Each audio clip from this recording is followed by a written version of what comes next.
మన ప్రభువును రక్షకుడైన యేసు క్రీస్తు అతి శ్రేష్టమైన నామాన్ని బట్టి ఈ శుభవేళ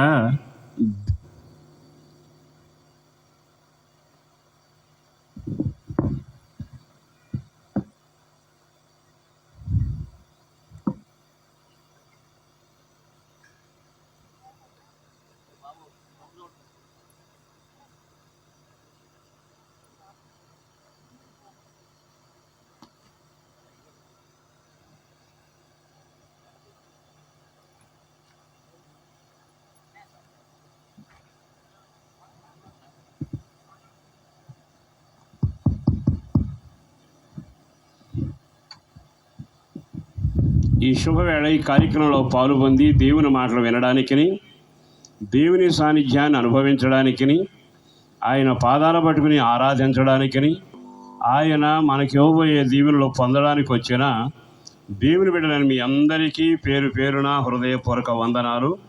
మీ ఊరు రావడం చాలా సంతోషం. మిమ్మల్ని అందరినీ ఈ విధంగా చూడటాన్ని బట్టి నేను బహుగా సంతోషిస్తూ, అన్నిటికంటే విశేషంగా గనుడైన దైవజనులు చాలామంది వేదిక మీద ఉన్నారు. వారందరికీ ప్రత్యేకంగా వందనాలు తెలియజేస్తూ కిందన దైవజనులకు కూడా వందనాలు తెలియజేస్తున్నాను. అలాగే చక్కని గాయకుడు కూడా మీతో ఉండడం, నేను వచ్చేటప్పటికి పాటలు ముగించడం గొప్ప కార్యం చేశాడు. సరే, ఏది ఏమైనా ఈరోజు మీతో ఉండడాన్ని బట్టి ప్రభువుని స్తుతిస్తూ కొద్దిసేపు దేవుని మాటలు విందాం. దేవుని మాట జీవం కలిగింది, దేవుని మాట శక్తి కలిగింది, దేవుని మాటలో వెలుగుంది. నడుస్తున్న వారికి దారి అయి ఉంటుంది, వెళుతున్న వారికి దీపమై ఉంటుంది, దిద్దుకునే వాళ్ళకి అర్థమై ఉంటుంది. మనిషి మనుగడను దీవెనకరంగా మార్చగలిగిన జీవపు ఓట మాట దేవుని మాట. ఈరోజు ఆ మాట మాత్రమే వినడానికి మీరు వచ్చారు. దేవునికి మహిమ కలుగునగాక. మనుషులు మరుగవ్వాలి, దేవుడు ప్రత్యక్షం కావాలి. మహిమ ఘనత ప్రభావాలు దేవునికి చెందునగాక. ఆమేన్. మీకు చిన్న సంగతి చెబుతాను, జాగ్రత్తగా మీరు గమనించాలి. మన జీవితంలో చాలాసార్లు దీవెనలు పొందాలని కోరుకుంటాం, కానీ దీవెనలు దూరం అవుతాయి. కొన్నిసార్లు సుఖంగా బ్రతకాలనుకుంటాం, అదేమో అడియాశ అవుతుంది. సరే, చిన్నగా నడుద్దాం అనుకుంటాం, అది కూడా అంతంత మాత్రంగానే ఉంటుంది. అంటే మనిషి జీవితంలో ప్రయాసపడి పరుగులు తీస్తున్న వేళ జరిగేది ఏమిటయ్యా అంటే, ఎక్కడికి వెళ్ళినా ఎంత దూరం వెళ్ళినా ఒడిదుడుకులను మెరకా పల్లాలతో జీవితం సాగుతుంది. కానీ మనం నమ్మిన దేవుడు మాత్రం ఎన్నడూ మనల్ని విడిచిపెట్టాడు. మనకి చాలామంది పరిచయం అవుతుంటారు, ప్రయాణంలో ఆగిపోతారు, జారిపోతారు, కొంతమంది వెళ్ళిపోతారు. అయితే మనం నమ్మిన దేవుడు మాత్రం ఎప్పుడు మనల్ని విడిచిపెట్టేవాడు కాడు అనే విషయాన్ని ఎప్పుడూ మర్చిపోకూడదు. ఈ శుభవేళ కొద్దిసేపు దేవుని మాటలు వినడానికి యెషయా గ్రంథంలోని 30వ అధ్యాయంలోనికి వెళదాం. ఆ యెషయా గ్రంథం 30వ అధ్యాయంలోకి వెళితే అక్కడ చక్కని మాట రాయబడింది. పలుసార్లు మీరు చదివిన మాట. అది ఏమిటయ్యా అంటే 18వ వాక్యం. యెషయా గ్రంథం 30వ అధ్యాయము 18వ వాక్యం. కావున మీ యందు దయ చూపవలెనని యెహోవా ఆలస్యం చేయుచున్నాడు, మిమ్మును కరుణించవలెనని ఆయన నిలబడి ఉన్నాడు. ఈ రాత్రి ఈ మాట చెప్పడానికి నేను ఇష్టపడుతున్నాను. ఆత్మదేవుని సంచారం జరుగునుగాక. ఇక్కడ చక్కని మాట రాశాడు, 2 లైన్లో మీ యందు దయ చూపవలెనని, రెండో దానిలో మిమ్మును కనికరించాలని. దేవుడట ఆలస్యం చేస్తున్నాడట, నిలబడి ఉంటున్నాడట. ఈ మాటలు నేను చదివినప్పుడు నాకు చాలా ఆనందమును ఆశ్చర్యం అనిపించాయి. కారణం ఏమిటంటే, మన దగ్గర చిన్నవాళ్ళు, మన ద్వారా పెంచబడిన వాళ్ళు, మనలో కట్టుకున్న వాళ్ళు, మనతో కాపురం పెట్టిన వాళ్ళు పిలిస్తే ఆగట్లా, కేక వేస్తే నిలబట్టాల. కానీ దేవుడట మానవులను ఎంతగా ప్రేమిస్తున్నాడు అంటే, నిశ్చయముగా వీరి కొరకు నేను ఆలస్యం చేస్తాను, వీరి నిమిత్తము నేను నిలిచి ఉంటాను. ఈ రాత్రి నేను మీకు చెప్పాలనుకున్న ప్రాముఖ్యమైన మాట ఏమిటంటే, దేవుడు నీ కొరకు నిలబడుతున్నాడు. ఒక్కసారి జాగ్రత్తగా గమనించండి. దేవుడు నీ కొరకు నిలబడి ఉన్నాడు. ఆయన నిలబడి ఉన్నాడని యెషయా గ్రంథంలో చాలా తేటగా రాయబడింది కదా. ఈ మాటలు వింటున్న తర్వాత ఎందుకు నిలబడ్డాడు ఆయన? బాగా ఆలోచించండి. దేవుడు ఎందుకు నిలబడ్డాడు అంటే 2 కార్యాల నిమిత్తం నిలబడ్డాడు. ఒక కార్యం ఏమిటంటే మిమ్మును దయచూపి మీ మీద తన ప్రేమను కనపరిచి నడవాలని ఆశ. రెండవది మిమ్మల్ని కనికరించాలని ఆశ. ఈ 2 పనులు దేవుడు నిలబడి ప్రతి వాని కొరకు చేస్తున్న సమయం వేళ. ఈ రాత్రి సంతోషంగా నేను చెప్పగలిగిన మాట ఏమిటంటే ఈ 2 కార్యాలు మీ జీవితంలో జరుగునగాక. మొదటి కార్యం దేవుడు మిమ్మల్ని దయ చూపునగాక. రెండవ కార్యం ఆయన మిమ్మల్ని కనికరించునగాక. దేవుని దయ, దేవుని కనికరం ఈ రాత్రి మీ తలల మీద, మీ కుటుంబాల మీద కుమ్మరించబడునుగాక. వాటితోనే మీరు నడిచి వెళ్ళగలగాలి. ఇక్కడ కొంచెం జాగ్రత్తగా ఆ విషయాన్ని గమనిస్తే రాయబడిన మాట దయ చూపవలెనని, రెండవది కనికరించవలెనని నిలబడి ఉన్నాడు అనే మాట ఉందిగా. చాలాసార్లు ఈ మాటలు చదివి ఉంటారు. అనేక మంది గనులైన దైవజనులు ఆ వాక్యం చెప్పుంటారు. దేవుడు నిలబడి మనల్ని కనికరించాలని కోరుకుంటున్నాడు. అంటే దేవుని ఆలోచన ఏమిటంటే కనికరించబడిన కుటుంబాలు అంతకంతకు విస్తరించడమే గాక, ప్రాణాత్మదేహాలకు క్షేమం కలగడమే కాక వాళ్ళ మనుగడ వెలుగుతో నింపబడతా ఉంది. అక్కడ రాయబడిన మాట మిమ్మును కనికరించాలి అని. కొన్ని చరిత్రలు చెప్పుకుంటూ ముందుకు వెళతాను, క్లుప్తంగా జాగ్రత్తగా వినండి. ఓసారి యేసు ప్రభువారు ఆ మార్గాన్ని శిష్యులు తీసుకుని వెళ్ళటం మొదలుపెట్టారు. అలా కొంత దూరం వెళ్ళి ఒక గ్రామంలో పరిచర్య చేసి మరో గ్రామానికి వెళుతూ ఆ గ్రామ పులిమేరల దగ్గరకు వెళ్ళేటప్పటికీ అక్కడ ఒక వ్యక్తి గట్టిగా ప్రభువాని కేక వేయడం జరిగింది. ఇంతకీ అతను ఎక్కడున్నాడంటే ఊరికి బయట ఉన్నాడు. ఊరికి బయట ఉన్న తర్వాత ఒళ్ళంతా కనపడకుండా కప్పుకొని వెళుతున్న దారికి దూరంగా నిలబడి కేక వేయటం మొదలుపెట్టాడు. ఆ కేక వినగానే శిష్యులంతా తలపైకెత్తారు, ఎవరో కేకేస్తున్నారని. కానీ అతని కేక యేసు ప్రభుని ఒక క్షణంలా ఆపింది. ఆపినాక ఏం జరిగిందో తెలుసా? మార్క్స్ వార్త మొదటి అధ్యాయంలో మన చరిత్ర ఇది నేను చెప్పేది. అతను అంటాడు కదా, అయ్యా ప్రభువా, నీకైనా ఇష్టమైతే నన్ను కనికరించవా అన్నాడు. నీకైనా ఇష్టమైతే నన్ను కనికరించవా అన్నాడు. అనగానే యేసు ప్రభు అక్కడ నిలబడిపోయాడు. ఆ మాట మీరు చాలా జాగ్రత్తగా గమనిస్తే నీకైనా ఇష్టమైతే అని కనికరించు అంటాడు కదా. తన జీవితంలో చెప్పదలసిన మాట ఏమిటంటే, అయ్యా ఆరోగ్యం ఉంది, ఆస్తి ఉంది, అంతస్తులు ఉన్నాయి, అన్నీ ఉన్నాయి. కానీ ఈరోజు నా వాళ్ళెవ్వరూ కూడా నన్ను కనికరించడంలా. నా సొమ్ము అయితే తీసుకుంటున్నారు. కారణం ఏంటంటే నాకు వచ్చిన రోగం భయంకరమైన కుష్ఠరోగం. ఆ కుష్ఠరోగం రావడం వలన నేను కట్టిన ఇల్లు తీసుకున్నారు కానీ నన్ను బయటికి పంపారు. నేను మూట కట్టిన సొమ్మంతా అరగిస్తున్నారు కానీ నన్ను ఊరి వేలపట్ట. ఆ రోజుల్లో కుష్ఠరోగులని ఎవ్వరూ ఇళ్లలో ఉండనిచ్చేవారు కాదు. ఊరి బయట తీసుకెళ్ళి వదిలేస్తే మహారాజుకైనా అదే గతి, బికారికైనా అదే గతి.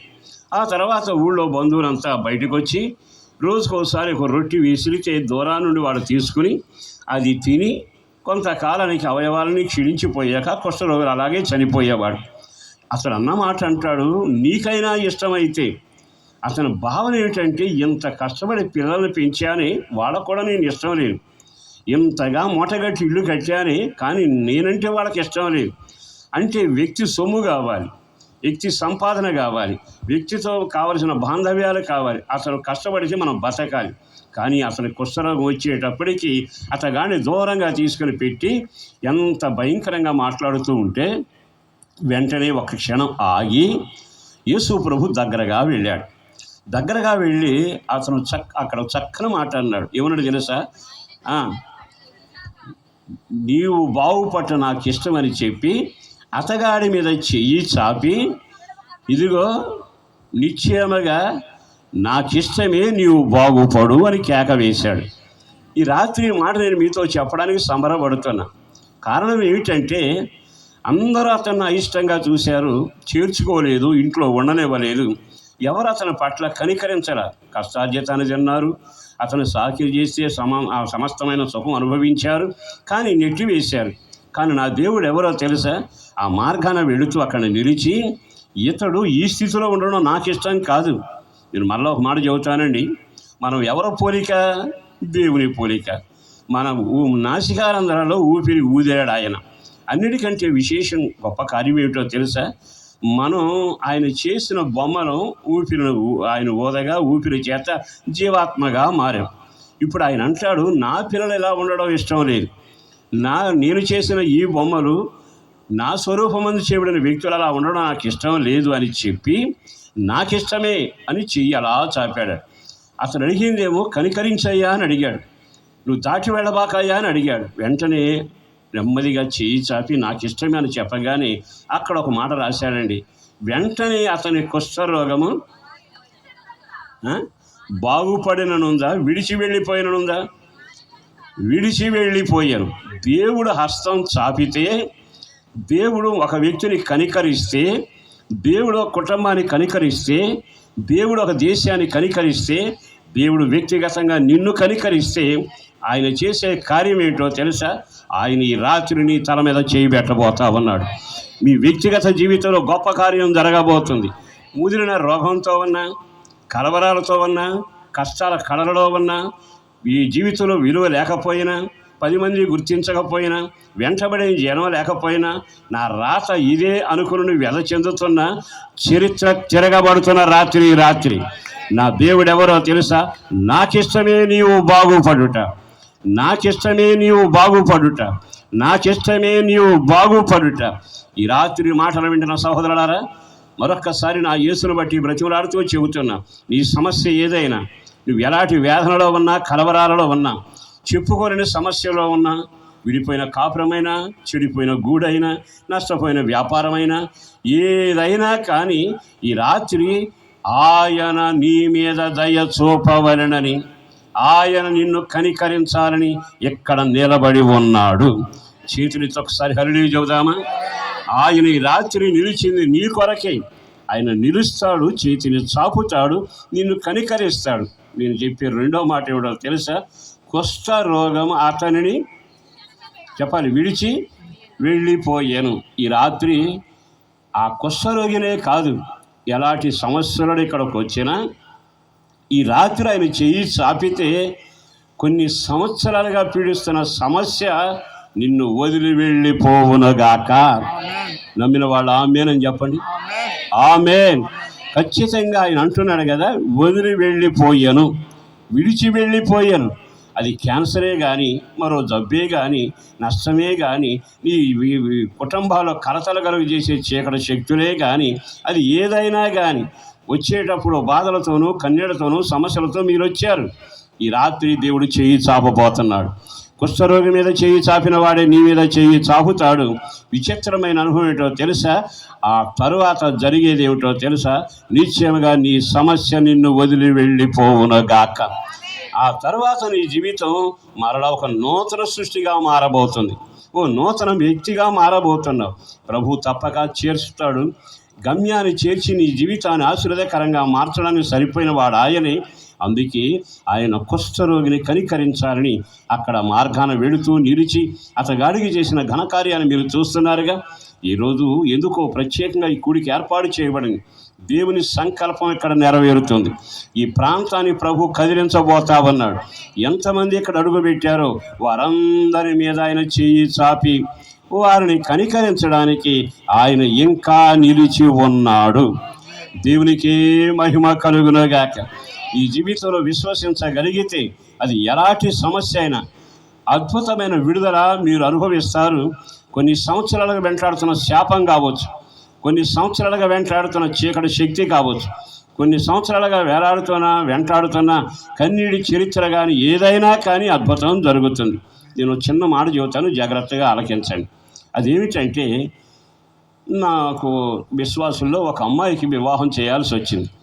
ఆ అమ్మాయి చక్కగా భక్తి కలిగింది. ప్రార్థన చేసి చక్కని వివాహం చేశామండి. ఆ వివాహం అయ్యాక వాళ్ళు ఆంధ్ర యూనివర్సిటీలో పనిచేస్తూ ఉండేవాళ్ళు.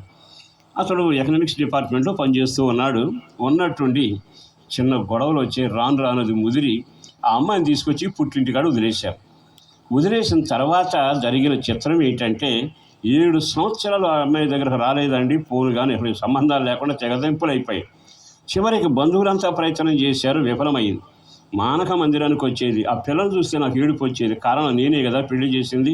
చాలా ఘనమైన కార్యం, భక్తి కలిగిన పిల్లలు ఎందుకు జరిగిందని ప్రార్థన సంఘం అంతా చేస్తూనే ఉన్నాం. ఒక రోజున విచిత్రంగా దేవుని సంధికి వచ్చి తను నన్ను గట్టిగా పట్టుకుని ఏడ్చింది. నేను ఒక మాట చెప్పాను, నాకు తెలిసినంత వరకు దేవుడు చెయ్యి చాపడం మొదలు పెడితే అది ఎంతటి సమస్య అయినా పరిష్కారం అవుతుంది. కారణం ఏమిటో తెలుసా? మార్క్స్ వార్తలో రాయబడిన మాట, కనికరం కలిగిన వాడు చెయ్యి చాపాడు, ఇలా ఉండడం నాకిష్టం కాదు, నీవు శుద్ధుడవు కమ్ము. నీవు ఇలా ఉండడం నాకిష్టం కాదు, శుద్ధుడవు కమ్ము అనగాని అతను కానీ సమస్య కొస్సరోగం వదిలి వెళ్ళిపోయిందిగా. నీవు దేవుని నమ్మి భక్తిలో ఉంటున్నావు కదా, నువ్వు ఇలా ఉండడం దేవునికి ఇష్టం కాదు. ఈ రాత్రి నేను ఒక ప్రార్థన చేస్తాను. ఓ సేవకుడిగా మనసారా నీ కొరకు ప్రార్థన చేస్తున్నాను. నిశ్చయముగా నీవు ఇలా ఉండడం ఇష్టము కాదు. ఆయన ఏమంటాడు? బాగుపడటమే నాకు ఇష్టం అంటున్నాడు. అందుకని ఆ పిల్ల మోకరిస్తే చేతుల నుంచి ప్రార్థన చేశాను. ప్రార్థన చేసి, ప్రభువా 7 సంవత్సరాల నుంచి ఈ పిల్ల ఇలా ఉండడం నీకు ఇష్టమేనా? బైబిల్లో ఉంది, అసలు అట్లా ఉండడం నాకు ఇష్టం కాదు, నువ్వు శుద్ధుడవటమే నేను కోరుకుంటున్నాను చెప్పావు కదా, ఈ పిల్ల పట్ల కార్యం చేయి ప్రభు అని ప్రార్థన చేశాను. నా గుండెలో బరువుగా అనిపించింది. మొత్తం మీద వెళ్ళిపోయింది. తర్వాత 2వ రోజు వచ్చింది. మళ్ళీ ప్రార్థన చేసుకుని వెళ్ళిపోయాక ఇక అక్కడి నుంచి ఒక జవాబు వచ్చింది, రేపు గురువారం నాడు వస్తున్నాం, విడాకులు ఇవ్వబోతున్నాం, విడాకుల మీద సంతకం పెట్టాలి అని. ఇక కబురు విందండి పిల్ల మళ్ళీ పరిగెత్తుకుంటూ వచ్చింది. నేను అన్నాను, ఏమీ కంగారు పడబాకు, కారణం ఏమిటో తెలుసా? నా దేవుడు నీ మీద చేయి పెట్టే రోజు దగ్గర పడింది, ఒక బలమైన కార్యం ప్రభువు చేయబోతున్నాడు. సరే, మొత్తం మీద ఆ బుధవారం ప్రార్థన చేసుకుని వెళ్ళిపోతూ వెనక్కి తిరిగి ఏడ్చుకుంటాను, రేపే కదా నేను విడాకుల మీద సంతకం పెట్టాలి అంటూ మందిరాన్ని చూసుకుంటా ఏడ్చుకుంటూ వెళ్ళిపోతుంది ఆ పిల్ల. నేను ప్రార్థన చేశాను. సరిగ్గా గురువారం ఉదయం కారు వచ్చి ఇంటి ముందు ఆగింది. ఇంటి ముందు ఆగాక ఇక నెమ్మదిగా పెద్దలు వస్తారు, వచ్చిన వాడు సంతకం పెట్టించుకుని కాగితం తీసుకువెళ్ళిపోతారు. అంత తీవ్ర స్థాయికి వెళ్ళిపోయింది పరిస్థితి. ఆ కారు వచ్చిన తర్వాత అందులోంచి ఒక వ్యక్తి దిగి వరండాలో నిలబడ్డాడు. ఆ పిల్ల తండ్రి బయటకు వచ్చి, బంధువులు కదా వాళ్ళని పిలవాలి కదా అని వస్తే ఎవరో కనపడలా. అల్లుడిని చూసి, అయ్యా ఇక్కడ లోపలికి రాని కూర్చోబెట్టి, మీ బంధువులు ఎప్పుడు వస్తారంటే వెనక కారులో వస్తున్నారేమో అని అడిగాడు. ఆ అబ్బాయి అన్నది ఏమిటంటే, నేను వెనక కారులో ఎవరు రావట్లేదని నేను ఒక్కడనే వచ్చాను, విడాకులు తీసుకుని వెళ్ళిపోదామని వచ్చాను. గత 3 రోజుల నుంచి నా గుండెల్లో విపరీతమైన కలవరం కలుగుతుంది. అసలు తినలేకపోతున్నాను, మాట్లాడలేకపోతున్నాను, పడుకోలేకపోతున్నాను. జరిగింది ఏదో జరిగిపోయింది. దేవుని ఒక అదృశ్య హస్తం నన్ను కదిలించడం మొదలు పెడతా ఉంది. ఈరోజు నేను వచ్చింది విడాకుల మీద సంతకం పెట్టుకుని తీసుకుని వెళ్ళటానికి కాదు, ఆ పిల్లను పంపిస్తే తీసుకెళ్ళటానికి నేను వచ్చాను. దేవునికే మహిమ కలుగునగా. నాకు ఫోన్ చేశారు, వెళ్ళాను, మొత్తం మీద ప్రార్థన చేశాం. మళ్ళీ ఆ పిల్లను తీసుకుని వైజాగ్ వెళ్ళిపోయి చక్కగా కాపురం బిడ్డ పాపతో ఉన్నారు. ఎందుకు ఈ సంగతి చెబుతున్నానంటే, అది వివాహ సమస్య కానీ, లేకపోతే రోగ సమస్య కానీ, పట్టిన నష్టాల వ్యాపారపు సమస్య కానీ, జీవితంలో ఎవ్వరు నిన్ను కనికరించకుండా నిర్మూలన చేసినట్టుగా నీ ఎంతో చూడాలనుకున్నా ఓ సేవకుడిగా చెప్పగలిగిన మాట, ఎందుకో ఈ అవకాశాన్ని బట్టి ప్రభు నన్ను కనికరించినట్టే మిమ్మల్ని కనికరించునుగాక. ఈ రాత్రి ఆయన అంటున్నాడు, నీవు ఎలాగ ఉండడం నాకు ఇష్టము కాదు, నీవు శుద్ధుడవ కావాలి. ఈ మాట మీరు చేత్తో పట్టుకోనండి. మీ సమస్య నాకు తెలియదు, నా దేవునికి తెలుసు. ప్రభువా, నేను ఎలా ఉండడం నీ ఇష్టమా? గుండె భయంకరమైన రోగంతో నేను బాధపడుతూ ఊపిరాటం లేదు, ఇలా ఉండడం నీకు ఇష్టమా? ఇప్పుడు విడిపోయి ఇన్ని సంవత్సరాలు విడిపోయి ఉండడం నీకు ఇష్టమా? నా పిల్లలు లేకుండా నా వేదన అనుభవిస్తున్నా, ఇలా ఉండడం నీకు ఇష్టమా? నా జీవితంలో నా వాళ్ళే నన్ను వ్యతిరేకంగా మాట్లాడుతున్నారు, ఇలా అనుభవించడం నీకు ఇష్టమా అని కానీ ఈ వాక్యాన్ని పెట్టి మీరు ప్రార్థన చేయటం మొదలు పెట్టండి. అద్భుతం ఈ రాత్రి మొదలవబోతుంది. ఆశ్చర్యమైన కార్యం ఈ రాత్రి ప్రభు మొదలు పెట్టబోతున్నాడు. నీ జీవితంలో ఎన్నో సంఘటనలు జరిగి ఉంటాయి, కానీ ఈ రాత్రి ఎందుకో పరిశుద్ధాత్మ దేవుడు తేటగా మాట్లాడుతూ సంచరిస్తుండగా ఆయన అన్న మాటలు ఒక్కటే, నీవు శుద్ధుడు కావాలి, నాకిష్టమే నీవు బాగుపడాలి, నాకిష్టమే నీ కాపురం సరిచేయబడాలి, నాకిష్టమే నీ పిల్లలు ఏపుగా ఎదగాలి, నాకిష్టమే నీ పరిచర్య ఫలభరితంగా మారాలి. ఏ కోణంలోనైనా ఎన్నడూ జరగని కార్యం ఈ రాత్రి దేవుడు చేయబోతా ఉన్నాడు. అన్నిటికంటే విశేషం ఏంటి తెలుసా?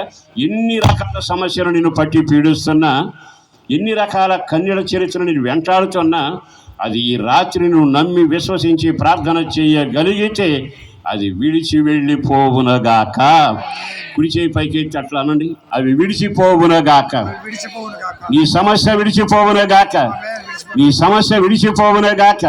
అలా గట్టిగా, నీ సమస్య విడిచిపోవునగాక. ఆయన నీ యందు కనికరించాలని ఇంకా నిలబడి ఉన్నాడు. దేవునికి మహిమ కలుగును, దేవునికి మహిమ కలుగునగాక. ఈ రాత్రిలో సేవకుడిగా సంబరపడుతూ నేను చెప్పగలిగిన మాట, ఈ రాత్రి మీకు విడుదల జరగబోతుంది, ఈ రాత్రి కార్యాలు జరగబోతుంది.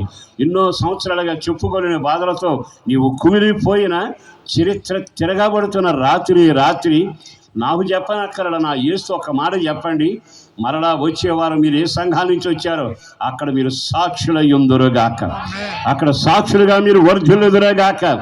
నా దేవుడు ఎంత నమ్మదగిన దేవుడు అండి. ఆయన నిలబడింది ఎందుకంటే నిన్ను కనికరించాలని, నీ పట్ల మేలు చేయాలని. మరి ఈ రాత్రి మాటలు విన్న తర్వాత అయినా ఒక్క క్షణం ఎందుకో ఈ కూడిక నా కొరకే ఏర్పాటు చేసినట్టు ఉంది అని ప్రభు వైపు తిరిగి నీ పాపాలు ప్రభు దగ్గర ఒప్పుకొని, అయ్యా నన్ను కనికరించవా అని అడగగలిగితే ఆయన కనికరిస్తే నీ కుటుంబ పరిస్థితి చీకట్లోంచి వెలుగులోకి వస్తుందిగా, రోగాల్లోంచి ఆరోగ్యంకి వస్తుందిగా, అవస్థల్లోంచి సుఖంలోకి వస్తుందిగా, గాఢాంధకారంలోంచి వెలుగులోకి వస్తుందిగా. కథావస్తువు కాదు, కాలక్షేప కార్యక్రమం కాదు, ఆత్మదేవుని కార్యాలు జరుగుతున్న వేళ, ఊహకు మించిన ఘన కార్యాలు జరుగుతుండగా ప్రతి చీకటి యేసు నామమున లయపరచబడునుగాక, ప్రతి వానికి ఒక విడుదల కలుగునుగాక. అందుకే అంటాడు, నేను నిన్ను కనికరించాలని, నీ మీద దయ చూపాలని నేను ఇక్కడ నీ కొరకు నిలిచి ఉన్నాను. ఆ మాట యెషయా గ్రంథం ఎంత చక్కగా రాయబడిందండి. ఇంకొక మాట కూడా మీతో చెబుతాను. మరో మాట ఏమిటంటే, ఓసారి యేసు ప్రభువారు చాలా ఆ యొక్క శిష్య బృందం తాడుతో పాటు చాలామంది మనుషులు ఉండగా ఒక పట్టణం నుంచి నడిచి వెళతా ఉన్నాడు. నడిచి వెళతా ఉండగానే ఆ గ్రామంలో అలా ప్రవేశించాడండి. బజార్లంతా కిటకిటలాడుతూ ఉన్నాయి. ఈ లోపు యేసు ప్రభు కేక వినబడింది. ఇంతకీ ఎవరంటే, ఆ రోడ్డు ప్రక్కన కూర్చున్నాడు ఒక వ్యక్తి. ఆ వ్యక్తి బట్టను పరుచుకొని భిక్షాటన చేస్తున్న వ్యక్తి. బాగా ఆలకించండి, భిక్షాటన చేస్తూ ఉన్నాడు. ఇంతకీ అతను ఎవరంటే కళ్ళు లేనివాడు. ఆ ఊరి పేరేమో ముళ్ళకంప. మరొక రకంగా చెప్పాలి అంటే దానికి మరలా ఒక పేరు సువాసన అనే పేరు కూడా ఉంది. ఆ పట్టణంలో అందరి బ్రతుకులు బాగానే ఉన్నాయి, కానీ ఇతగాడి బ్రతుకు మాత్రం బాగుండాల. ఇతని పరిస్థితి ఏమిటంటే, దాని పక్కన బట్టను పరుచుకుని భిక్షాటన చేస్తూ రోజు అనుకునేవాడు, ఏమిటో అందరూ రోడ్డు మీద నడుస్తున్నారు, నా కర్మ రోడ్డు ప్రక్కన ఉండాల్సి వచ్చింది. అందరూ ఇవ్వటానికి ఇష్టపడుతున్నాడు, నేను పుచ్చుకునే కర్మ పట్టింది నాకు. నా రాతి ఎవరికి రాకూడదు అనుకుంటూ వేదన పడుతూ మార్క్స్ వార్త 10వ అధ్యాయంలో రాయబడినట్టుగా నెమ్మదిగా అతను కూర్చుని అక్కడ ఉంటుండగా అతనికి ఒక వార్త వినబడింది. ఒక రోజున ఏమని వినబడింది తెలుసా? చక్కగా, ఇదిగో గురుడివాడా, నీలాంటి వాడు మా ఊళ్ళో ఒక అతను ఉన్నాడు, ఆయన ఎవరో నజరేయుడైన యేసట. ఆయన వచ్చాడు, ఉమ్మి ఊసి బురద చేసి కళ్ళక రాస్తే చూపు వచ్చింది. ఆ మాట వినగానే ఇతడికి ఆశలు మొగ్గలు దొరికారు. ఏమిటి, గుడ్డివాడికి చూపు రావడమా? నన్ను ఎవరైనా అక్కడికి తీసుకెళ్తే బాగుండుగా. ఆశపడ్డాడు, కానీ అవకాశం లేకుండా పోయింది. మరుసటి రోజు ఒక వార్త వినబడింది అతనికి. ఏమని వినబడింది? పలానా వ్యక్తి చనిపోయాడట, విధవరాలు కొడుకు. ఆ పాడి మీద శవాన్ని మోసుకుపోతా ఉన్నారట. ఆ తల్లేమో విలపిస్తూ భయంకరంగా ఏడుస్తున్న వేళ ఏం చేయాలో అర్థం కాక ఊరంతా కదిలి వెళ్ళింది. కానీ యేసు ఎదురు వచ్చి నిలబడి, అమ్మా ఏడవకని చెప్పి పాడి దగ్గరికి వెళ్ళి పాడి మీద శవాన్ని అలా ముట్టుకుని, చిన్నవాడా లెమ్మనే కానీ అతగాడు లేచాడు. ఆ మాట వినబడిందండి. పిల్లోడు బ్రతికాడు, ఊళ్ళోకి వెళ్ళాడని. ఈ గుడ్డివాడికి ఆ మాట వినబడగానే ఇంకా ఆశలు చెలరేగాయి. ఇప్పుడైనా అక్కడికి వెళ్ళగలనా, ఎప్పుడైనా ఆయన కలిస్తే నాకు ఆ కార్యం జరుగుతుందా అనుకుంటూ రోజుకు ఒక వార్త వినబడతానుంది. యేసుని గురించి వార్తలు వినబడుతున్నాయిగా. అక్కడ కళ్యాణం ఆగిపోయిందట. యేసు నిలిచి అంటాడు, ద్రాక్షారసం అయిపోతే పర్వాలా, ఆ నీళ్లు తీసుకొచ్చి బావిలో నీళ్ళు తీసుకొచ్చి బాణలో పోయండి, బాణలోని తీసుకెళ్ళి ఆ బంతిలో పోయండి. కానీ ద్రాక్షారసంగా మారిందిగా. వింటుంటే ఆశ్చర్యం అనిపిస్తుంది. ఖాళీ పడవలు అడుగుపెట్టాడు యేసు. విస్తారమైన చేపలు పట్టడం జరిగింది. ఇవన్నీ విన్నాక ఎప్పుడే తను ఆశపడేవాడు, ఎప్పటికైనా నేను అక్కడికి వెళితే బాగుండు కదా అని. అనుకోకుండా ఆ రోజు హడావుడిగా బజారు ఉంది. పక్కన వాళ్ళని అడిగారు, ఏమిటి మన బజారంతా ఈరోజు హడావుడిగా ఉంది, కారణమా? అదే నజరుడైన యేసు అని చెప్పారే, ఆయన ఈ మార్గాన వెళుతున్నాడు. వెంటనే ఆ మాట విన్న వెంటనే జరిగింది ఏమిటో తెలుసా? ఇదే అదుననుకున్నాడు. దాటిపోకుండా కేక వేయాలనుకుని, దావీదు కుమారుడా యేసు నన్ను కనికరించమని కేక వేశాడు. విచిత్రం ఏంటి తెలుసా? ఆ అధ్యాయంలో వాక్యం చదివితే చాలా బాగుంది. ఏమని రాయబడింది అక్కడ? చాలా తేటగా రాసిన మాట ఏమిటంటే, గుడ్డివాడు పిలిచెను, యేసు నిలచెను. చదవండి ఆ వాక్యాన్ని. అప్పుడు యేసు, మళ్ళీ ఆ ముందు మాట కూడా చదవమ్మా. అనేకులు అతని కేక వేసి, దావీదు కుమారుడా నన్ను కరుణింపుమని మరి ఎక్కువగా కేకలు వేశాను. అప్పుడు యేసు నిలిచి, ఆగండి, అప్పుడు యేసు నిలచి. నా మాట వింటున్నారా మీరు? యేసు ఎవరో తెలుసా? పిలిస్తే నిలిచేవాడు. యేసు ఎవరో తెలుసా? పిలిస్తే ఒక్కడికి కూడా దాటి వెళ్లకుండా నీ కొరకు ఆగేవాడు. ఈ రాత్రి నా యేసుని బట్టి బ్రతిమలాడుతూ చెబుతున్నా, మీరు దేవుని ఎరిగిన వారైనా, వాక్యంలో బాగా అనుభవం ఉన్నవారైనా, ఈ రాత్రి స్వార్థ సభలో చెప్పబడుతున్న మాట ఏమిటో తెలుసా? నువ్వు ఎక్కడి నుండి పిలిచినా యేసు నిలవగలిగిన వాడు, నీ కొరకు ఆగగలిగిన వాడు. యేసుని పిలిచారట. గుడ్డివాడు కేక వినగానే యేసు ప్రభు ఆగిపోయాడు. ఆగిపోయి ఏమన్నాడు? వారిని పిలువుడని చెప్పగానే ఇద్దరు మనుషులు పోయారు. అతగాడితో మాట్లాడినారు, అయ్యా పిలిచావట. ఆయన నిలిచాడు. 1000 మంది ఉన్నారుగా.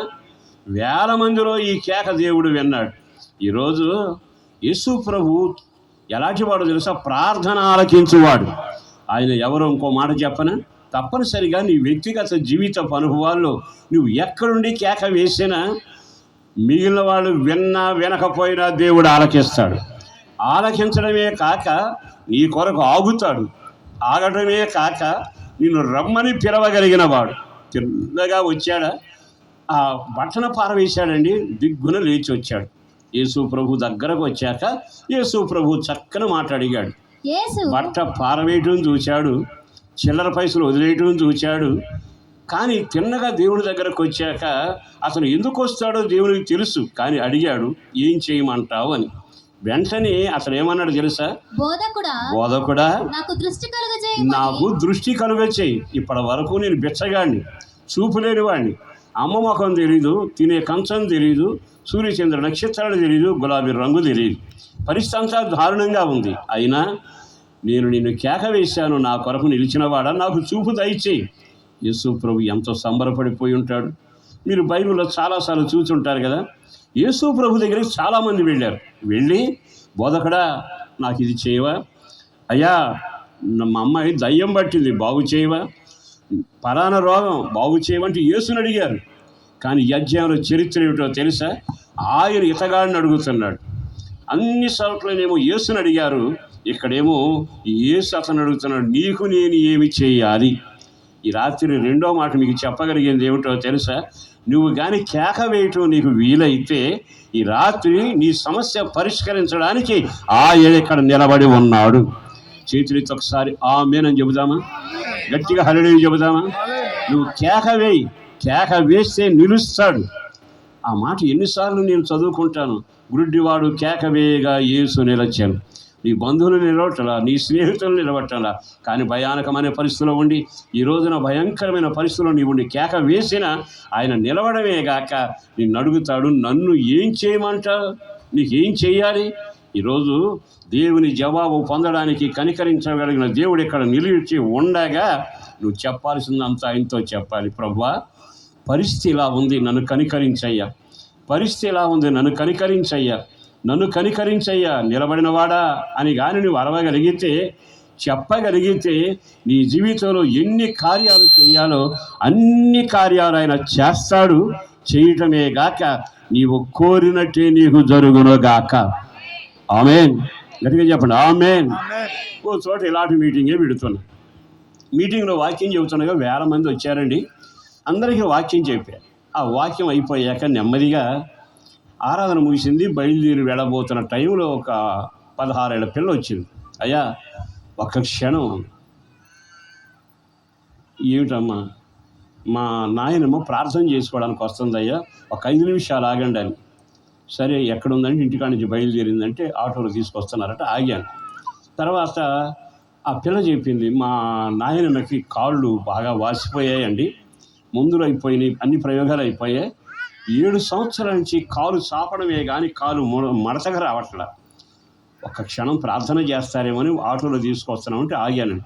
ఆగిన తర్వాత నెమ్మదిగా వెళ్ళి ఒక్క క్షణం ఆమెను చూశాక ఆమె ఒకే మాట అంది, అయ్యా తిరగాల్సిన చోట తినాల్సిన మందులు తిన్నాను, అన్నీ అయిపోయాయి. నేను పెద్దగా ప్రభువుని నమ్మిన వ్యక్తిని పెద్ద కాదు, నాకు తెలియదు, కానీ ఇక్కడ కోటాలు పెడితే మైక్ మా ఇంట్లో పెట్టినట్టు ఉంది. వాక్యం అంతా విన్నాక గుడ్డివాడు కేక వేస్తే యేసు నిలిచెను. ఆ మాట అందరూ చెప్పండి, చెప్పండి గట్టిగా. గుడ్డివాడు కేక వేస్తే యేసు నిలిచెను. నిలిచేమన్నాడు? నీకేం కావాలో కోరుకో అన్నాడు. అందుకని నేను కేక వేస్తే తప్పనిసరిగా నిలుస్తాడనే ఆశతో మీరు ఇక్కడ ఉన్నారేమో చిన్న ప్రార్థన చేయించుకుందామని వచ్చాను. నెమ్మదిగా ఆమె కాళ్ళ మీద మోకాళ్ళ మీద చేతులు పెట్టాను. ప్రార్థన చేస్తూ, ప్రభువా ఈ బిడ్డ ఏలాగుండడం నీకు ఇష్టమో కాదు, ఈ బిడ్డ ఇలా బాధ అనుభవించడం నీ ఇష్టం కాదు. కొన్ని వేల కుటుంబాలను చూస్తున్న సహోదరులారా, దేవుడు మాత్రమే శక్తిమంతుడు. మనం ఆయన వాక్యాన్ని ప్రకటించేవాళ్ళం, ఆయన నామాన ప్రార్థన చేసేవాళ్ళం. నెమ్మదిగా చేతుల నుంచి ఒక చిన్న ప్రార్థన చేసి, ప్రభువా బిడ్డను కనికరించవా, ఆమె అంత ఆటోలో బయలుదేరి ఇంటి దగ్గర నుంచి నిన్ను పిలుస్తూ నీ ద్వారా మేలు పొందాలని ఇక్కడ దాకా వచ్చిందిగా, కార్యం చేయవా అంటూ ప్రార్థన చేసి ముగించాను. విచిత్రం ఏంటంటే, నేను చిన్నగా ఆ పాస్టర్ గారికి భోజనానికి వెళ్ళిన తర్వాత ఈ ఆటో తీసుకు ఇంటికి వెళ్ళిపోయారు. ఆ పిల్ల మళ్ళా పరుగున మందిరానికి వచ్చింది ఆ పాస్టర్ గారింటికి. ఏంటమ్మా మరలా వచ్చావని, మా నాయనమ్మ 7 సంవత్సరాల నుంచి అలా కాలు చాపుకుని పడుకుంది కదా, ఇంటికి తీసుకెళ్ళాక ఆ కాళ్ళు మామూలుగా వంగడం మొదలుపెట్టాయి. నేను చేయలా, మీరు చేయలా, ఎవరు చేయలేని వాది కనికరించడానికి నిలబడ్డవాడు, చేయగలిగిన వాడు. ఈ రాత్రి ఆయన నిన్ను కనికరించడానికి నిలబడ్డాడు, నీ సమస్యను పరిష్కరించడానికి నిలబడ్డాడు. అది ఆత్మీయ జీవితం కానీ, శారీరకంగా కానీ, కుటుంబపరంగా కానీ, ఏ కోణంలోనైనా ఆయన నీ కొరకు నిలిచిన దేవుడు. చెయ్యెత్తి ఒక్కసారి అందరూ ఆమేన్ అని చెప్పండి. ఆమేన్. ఒక్కసారి గట్టిగా హల్లెలూయా చెబుదాం. హల్లెలూయా. ఆయన నిలిచిన దేవుడు. కుష్ఠరోగి దగ్గర నిలిచాడు, చెయ్యి చాపాడు, కుష్ఠరోగం విడిచి వెళ్ళిపోయింది, గొప్ప విడుదల, నెమ్మది, క్షేమం కలిగింది. ఎందుకంటే యెషయా గ్రంథం అంటాడు కదా, నేను వారిని కనికరించాలని, వారి మీద దయ చూపాలని వారి కొరకు ఇక్కడ నిలబడి ఉన్నాను. ఎంత చక్కని మాట అండి. మరి ఇంకొక మాట కూడా మీతో చెబుతాను. తర్వాత ఈ కంటి చూపు లేని వ్యక్తి విషయంలో కూడా బలమైన కార్యం చేస్తే చూపు వచ్చిందిగా, అన్నిటినీ తేటగా చూడగలిగే మనోనేత్రం కూడా వెలిగించబడిందిగా. ఈ రాత్రి ఎందుకో పరిశుద్ధాత్మ దేవుని కార్యాలు జరుగుతుండగా వ్యక్తిగతంగా నీ పట్ల ఒక కార్యం, ఒక ఉద్దేశం దేవునికి ఉంది. ఈ రాత్రి నీ జీవితంలో కార్యం ప్రభువు చేయబోతున్నాడు. మీరు దూరానున్నా, ఇక్కడే కూర్చున్నా, ప్రతి వారు ఆలకిస్తున్నా, దూరంగా ఉండి వింటున్న అద్భుతాలు జరగడానికి ఇష్టపడిన వాడు ఈ రాత్రి ఇక్కడ నిలబడి ఒక పక్కన చెయ్యి చాపుతాడు. రెండవది, నీ అవసరాలు తీర్చడానికి ఏం కావాలో అడుగు అని అడిగి నీ కార్యం చేయగలిగిన వాడు. నేను సేవకుడిగా మనసారా కోరుకుంటున్నాను, మిమ్మల్ని అందరినీ దేవుడు కనికరించునగాక, మీ కుటుంబాన్ని కనికరించునగాక, మీ పిల్లల భవిష్యత్తు కనికరించునగాక. నిలబడిన దేవుడు, చెప్పండి అందరూ చెప్పండి, ఎవరు? నిలబడిన దేవుడు, నిలిచిన దేవుడు, నీ కొరకు నిలిచిన దేవుడు. మూడో మాట చెబుతాను. మీరు ఒక్కసారి యోహాను సువార్త 21వ అధ్యాయము 4వ వచనంలోకి రావాలి. దయచేసి ఆ వాక్యాన్ని చూడండి. అక్కడ లేఖనాల్లో ఒక మాట ఉంది. ఏమని రాసింది తెలుసా? యోహాను సువార్త 21:4 సూర్యోదయమగుచుండగా విన్నారా? అక్కడ ఎక్కడ నిలబడ్డాడు?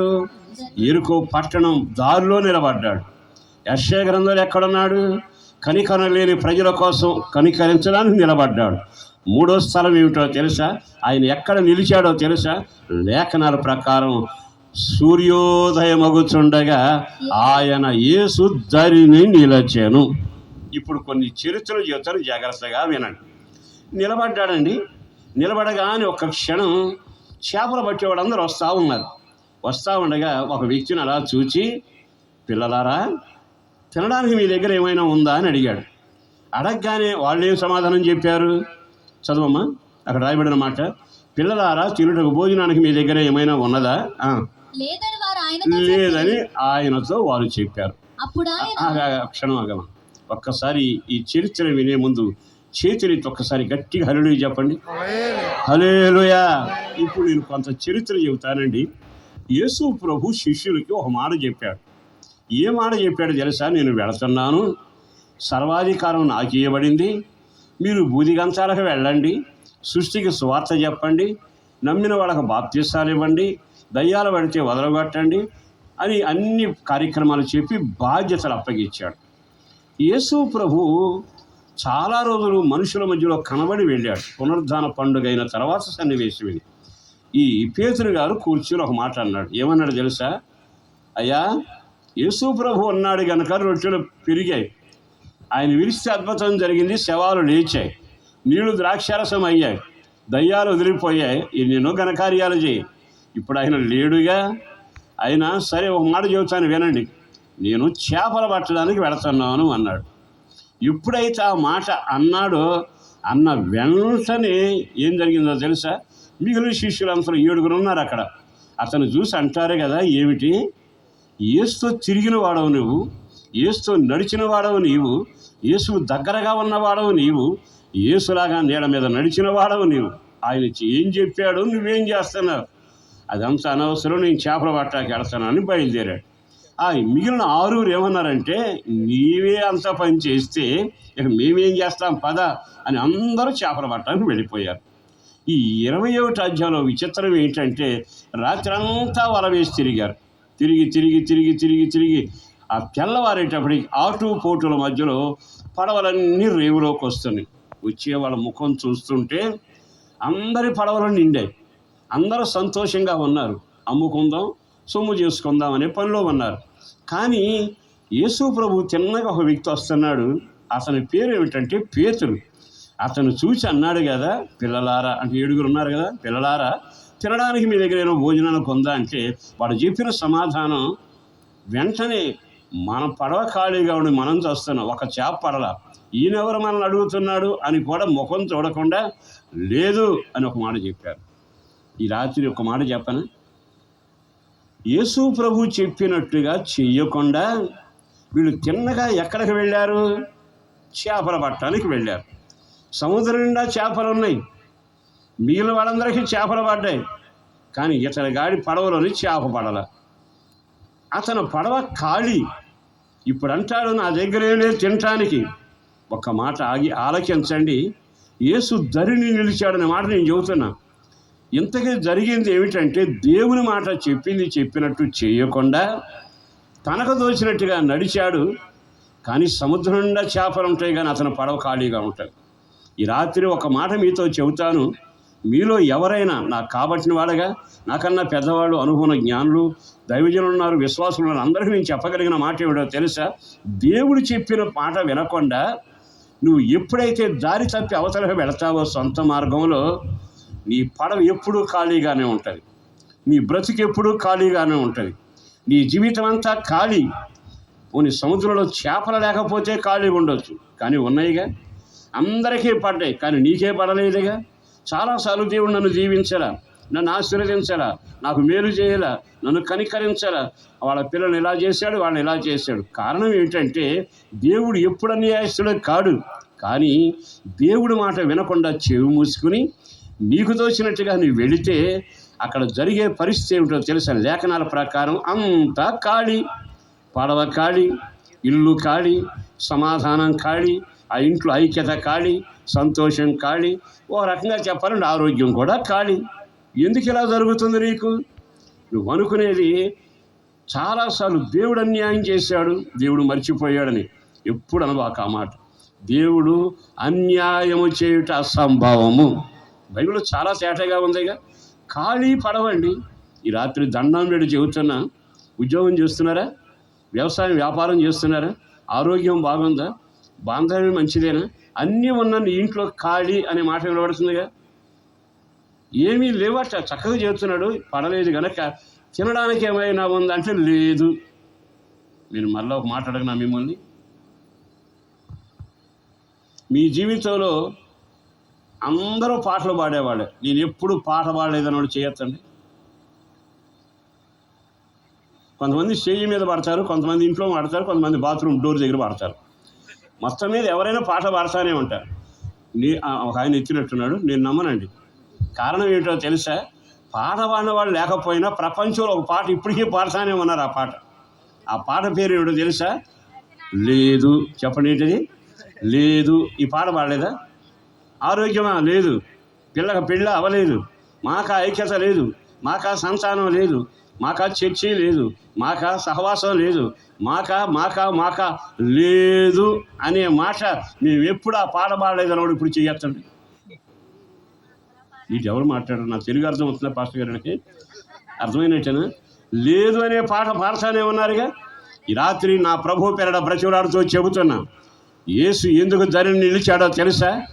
నీ మీద చెయ్యి చాపడానికి నిలిచాడు. నీకున్న సమస్యలు విడిచి వెళ్ళేట్టుగా చేయడానికి నిలిచాడు. ఆయన ఎందుకు నిలిచాడో తెలుసా? దారి ప్రక్కన గుడ్డివాడిగా ఎవరి మీదో బతుకుతూ జీవితాన్ని నాశనం చేసుకున్న దారి తప్పిన మనిషిలాగా ఉంటే నిన్ను దారిలో నిలబెట్టడానికి ఆయన రాత్రి అక్కడ నిలిచాడు. ఆ నిలిచిన దేవుడే ఇప్పుడు రేవులో నిలిచాడు. ఆమేన్. ఆ తర్వాత ఉన్న విచిత్రమైన మాట ఏమిటంటే, చాలా తేటగా కనబడుతున్న మాట, వెంటనే లేదు లేదు లేదు. ఈ పాట మీరే కాదు, చాలాసార్లు ఇదే పాట నేను పాడా. నాకు ఈ పాట బాగా అలవాటు. ఏది అడిగినా లేదు, అసలు ఏది అడిగినా సరే లేదనే మాట లేకుండా నా నోరు ఉండేది కాదు. మా అమ్మ చాలాసార్లు తిట్టేది, అట్లా అనకూడదురా అని. అన్నా సరే పొరపాటున ప్రతి దానికి లేదు. నా జీవితంలో ఆ లేదు అనే పాట పాడి చాలా సంవత్సరాలు నష్టపోయానండి. కానీ ఎందుకో ఈ వాక్యాన్ని చదివిన తర్వాత నా దేవుడు ఎందుకు రేవులో నిలబడ్డాడు? అప్పుడు ఆయన అనాల్సిన మాట ఏమిటంటే, మీకు కలుగునుగాక అని అనలా, కానీ ఒక విచిత్రమైన మాట అన్నాడు. ఏమన్నాడు తెలుసా? కుడి పక్కన వల వేయండి. చదవమ్మా. కుడి పక్కన వల వేయండి, మీకు దొరుకును. అందరు ఒక్కసారి ఆమేన్ అనండి. ఇప్పుడు దా పాట పేరేమిటి? ఇప్పుడేమిటి? దొరుకును అనే పాట. మీటింగ్ అందుకే పెట్టారు. ఈ రోజు నుంచి మీ నోట్లో పాట మారబోతా ఉంది. లేదు అనే పాట కొట్టివేయబడును గాక. ఇక నుంచి అన్నీ మీకు దొరుకును గాక. మీకు దొరుకును. అమ్మ పక్కన ఒక మాట చెప్పండి. మీకు దొరుకును. సేవకులతో చెబుతాను, మీకు సమృద్ధిగా దొరుకును గాక. మీ పడవ విలువైన చేపలతో నింపబడును గాక. సంఘ సరిహద్దులు విశాలపరచబడును గాక. ఒక సేవకుడిగా నేను పలకగలిగిన మాట ఏమిటో తెలుసా? ఆయన చెప్పిన మాటే, కుడి పక్కన వల వేయండి. ఎక్కడ వేయాలి? కుడి పక్కన వల వేయండి, మీకు దొరుకును. మీకు దొరుకును. ఒక్క క్షణం ఆగి ఆలకిస్తే, ఇప్పటి వరకు మీ పరిచయలో అనేక నష్టాలు కష్టాలు వచ్చినా, మీ కుటుంబాలు దీవెనకరమైన అనుభవాల నుంచి నష్టానికి వెళ్ళినా, ఏ పరిస్థితుల్లో ఉన్నా ఈ దైవజనుడు ఎందుకో ఈ కోటాన్ని ఇక్కడ పెట్టాడు. ప్రభు ఆత్మ తొందర చేస్తూ ప్రేరేపిస్తూ చెప్పబడుతున్నది ఏమిటంటే, ఇంతకాలం లేదు. నేను మళ్ళా చెబుతున్నాను, మా పిల్లలకు సంబంధం దొరకలేదు, ఇంటికి పైకప్పు లేదు, ఇంట్లో పైకం లేదు, మా ఇంటికి సమాధానం లేదు, నా పిల్లలకి పెళ్లి కాలేదు. ఈ మాటలన్నీ రద్దయ్యే రాత్రి బలమైన కార్యాలు ప్రభు చేయబోతా ఉన్నాడు. ఇక ఆయన అంటున్నాడు, కుడి పక్కన వల వేయండి, మీకేం దొరుకుతాయి? సమృద్ధిగా దొరుకుతాయి. వల వేశారండి. చదవండి. గనుక వారు అలాగున వేయగా చేపలు విస్తారంగా పడినందున వల లాగలేకపోయిరి. ఎందుకంటే కాబట్టి యేసు ప్రేమించిన శిష్యుడు ఆయన ప్రభువు. అక్కడ ఒక చక్కని మాట రాయబడిందండి. ఎన్ని చేపలు పడ్డాయో చదవండి. అక్కడ 150. ఆ వాక్యం చదవాలి. ఆ వాక్యం చదవండి. సీమోను పేతురు ధోని ఎక్కి వలను ధరికి లాగెను. అది 153 గొప్ప చేపలతో నిండి ఉండెను. నా వైపు చూస్తారు అందరూ ఒకసారి. ఇప్పటి వరకు మీరందరూ చూసి ఉంటారు చిన్న చేపలు, మీరందరూ చూసి ఉంటారు పెద్ద చేపలు. అక్కడ చిన్న చేప రాయాలా, పెద్ద చేప రాయాలా? ఏ చేప? గొప్ప చేప. చెప్పండి, గట్టిగా చెప్పండి. గొప్ప చేప. చిన్న చేప కాదు, పెద్ద చేప కాదు. ఏ చేప? ఈ రోజు నుంచి మీ వలలో గొప్ప కార్యాలు జరగబోతున్నాయి. ఇక మీదన మీ సేవలో గొప్ప చేపలు పడబోతున్నాయి. చిన్న చేపలు కాదు, పెద్ద చేపలు కాదు, అన్ని గొప్ప కార్యాలు మీ పరిచర్యలో జరుగును గాక. అన్ని గొప్ప కార్యాలు మీ కళ్ళు చూచును గాక.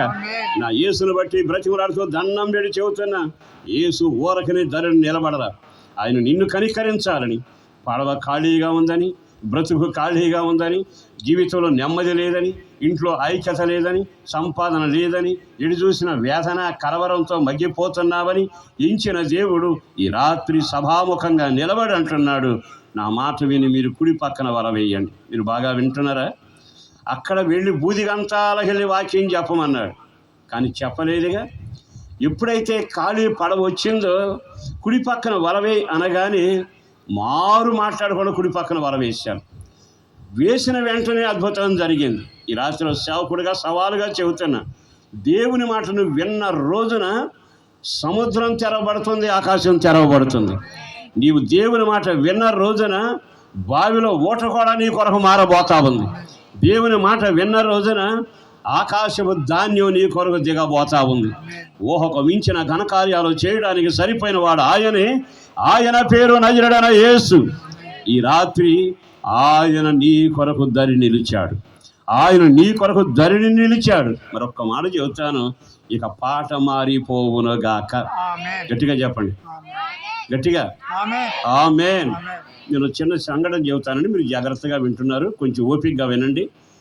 నేను సేవకు రాక మునుపు మా నాన్నగారు పోలీస్ డిపార్ట్మెంట్లో వైర్లెస్ ఆపరేటర్గా పనిచేసేవాడు. మా సొంతూరు మచిలీపట్నం. మా పొల స్థలాలన్నీ రామాపురం అనే ఊళ్ళో ఉండేవి. మా నాన్నగారు ఉద్యోగం చేస్తుండగా మా ఇంట్లో ముగ్గురివి, అక్క, ఓ చెల్లి, నేను. మీ ముగ్గురం కలిసి భక్తిలో సాగుతున్నాం. చిన్నప్పటి నుంచి బాగా భక్తిలోను ప్రార్థనలో సమృద్ధి అనే తిండితో పెంచారు. ఒక రోజున మా నాన్నగారు ఇట్లాంటి కోటానికి వెళ్ళారట. వెళ్ళిన తర్వాత ఏమైంది అంటే, ఆయన వాక్యం చెప్పాడట, జీవితంలో ఈరోజు నువ్వు ప్రభు దగ్గరికి వస్తే రక్షించబడతావు. పాపంలో జీతం మరణం, అగ్ని ఆరదు, పురుగు చావదు, చస్తే తిరిగి రావని ప్రసంగం చేశాడట. ఆ మాటకు ఆయన కంగారు పడిపోయి దేవుని దగ్గరికి వెళ్ళి క్షమాపణ కోరుకుని జీవితాన్ని ప్రభువుకి అప్పగించుకుని పాపవంకరమైన జీవితాన్ని మార్చుకుని మంచి క్రైస్తవుడయ్యాడట. తర్వాత ఉద్యోగం చేస్తూ ఉండగా దేవుని స్వరం వినబడితే ఉద్యోగానికి రాజీనామా చేసి కట్టిన ఇల్లు, ఉన్న పొలాలన్నీ పినతండ్రికి ఇచ్చి మా ముగ్గురిని మూటగట్టుకుని హనుమాన్ జంక్షన్ దగ్గర కానుమూరు అనే పల్లెటూరు తీసుకొచ్చి కాపురం పెట్టి సేవ ప్రారంభించారు. ఆ సేవ ప్రారంభించిన తర్వాత కష్టాలన్నీ ఎన్నున్నాయి, అన్నీ అనుభవించాను. తినడానికి తిండి ఉండేది, కప్పుకునే దుప్పటి ఉండేది కాదు, వెళ్ళటానికి పుస్తకాలు ఉండేవి కాదు, వేసుకునే చెప్పులు ఉండేవి కాదు. ఆ రోజు నేను అనుభవించిన దరిద్రం, మా నాన్న ఎంత నమ్మకంగా సేవ చేశాడంటే, ఒకే షర్టు ఒకే నిక్కరతో సంవత్సరం హై స్కూల్లో చదివా. ఆ భయానకరమైన పరిస్థితి తలుచుకున్నాక మా నాన్న చేసిన ఘోరానికి మా జీవితం బలైపోయిందని ఏడ్చేవాడిని. మా అమ్మ చాలా ఓదార్చేది, అట్లా అనబాకరా, దేవుడి సేవరాని. కానీ నేను మాత్రం విన్నవాడిని కాదు. కానీ చివరికి ఏమైందంటే, నన్ను గుడివాడలో ఉన్న ఏఎన్ఆర్ కాలేజీలో తీసుకుని వచ్చి చేర్చి, అయ్యా కొడుకురా, నువ్వు ఒక్కడవే చదువు, ఎంతైనా చదివిస్తానని చెప్పి చదువుకోమని చెప్పి అక్కకే పాస్టర్ గారికి ఇచ్చి పెళ్లి చేశాను. నీ తర్వాత చెల్లిని కూడా చదివించాలని చెప్పి మొత్తం మీద హై స్కూల్లో కాలేజీలో చేర్చాడు. ఆయన చివరికి అన్న మాట్లాడి తెలిసి ఎంతైనా చదువు కానీ చివరికి సేవ చేయమన్నాడు. కడుపు మండిపోయింది. ఆయన చేసిన పనికి కాళ్ళకి చెప్పులు వేసుకోవడానికి బట్టలే, పలకరించే దిక్కులేదు, నాకు ఒక ఫ్రెండ్ లేడు. జీవితంలో అంత అయోమయం అయిపోయింది. అప్పుడు అనుకున్నాను, ఆయన చెప్పడానికి ఆజానుభావుడు, నేను పొట్టిగా ఉన్నా. ఆయనకి చెప్పలేక నేరగా చెప్పాను, బతికున్నాక లారీ క్లీనర్గా ఉద్యోగం చేస్తా కానీ మా నాన్న చేసిన తప్పు నేను చేయను. నెమ్మదిగా చెంపలు వేసుకుని వెళ్ళిపోయాను. తర్వాత కొంతకాలానికి మా నాన్నగారు 20 మంది విశ్వాసులతో ప్రయాసపడి కష్టపడి నీళ్లు ఆహారం మాని ఆత్మల భారం కొద్దీ అస్థి పంజరమై మంచం మీద పడ్డాడు. చివరికి వెళితే చావు బతుకుల్లో ఉన్నాడు.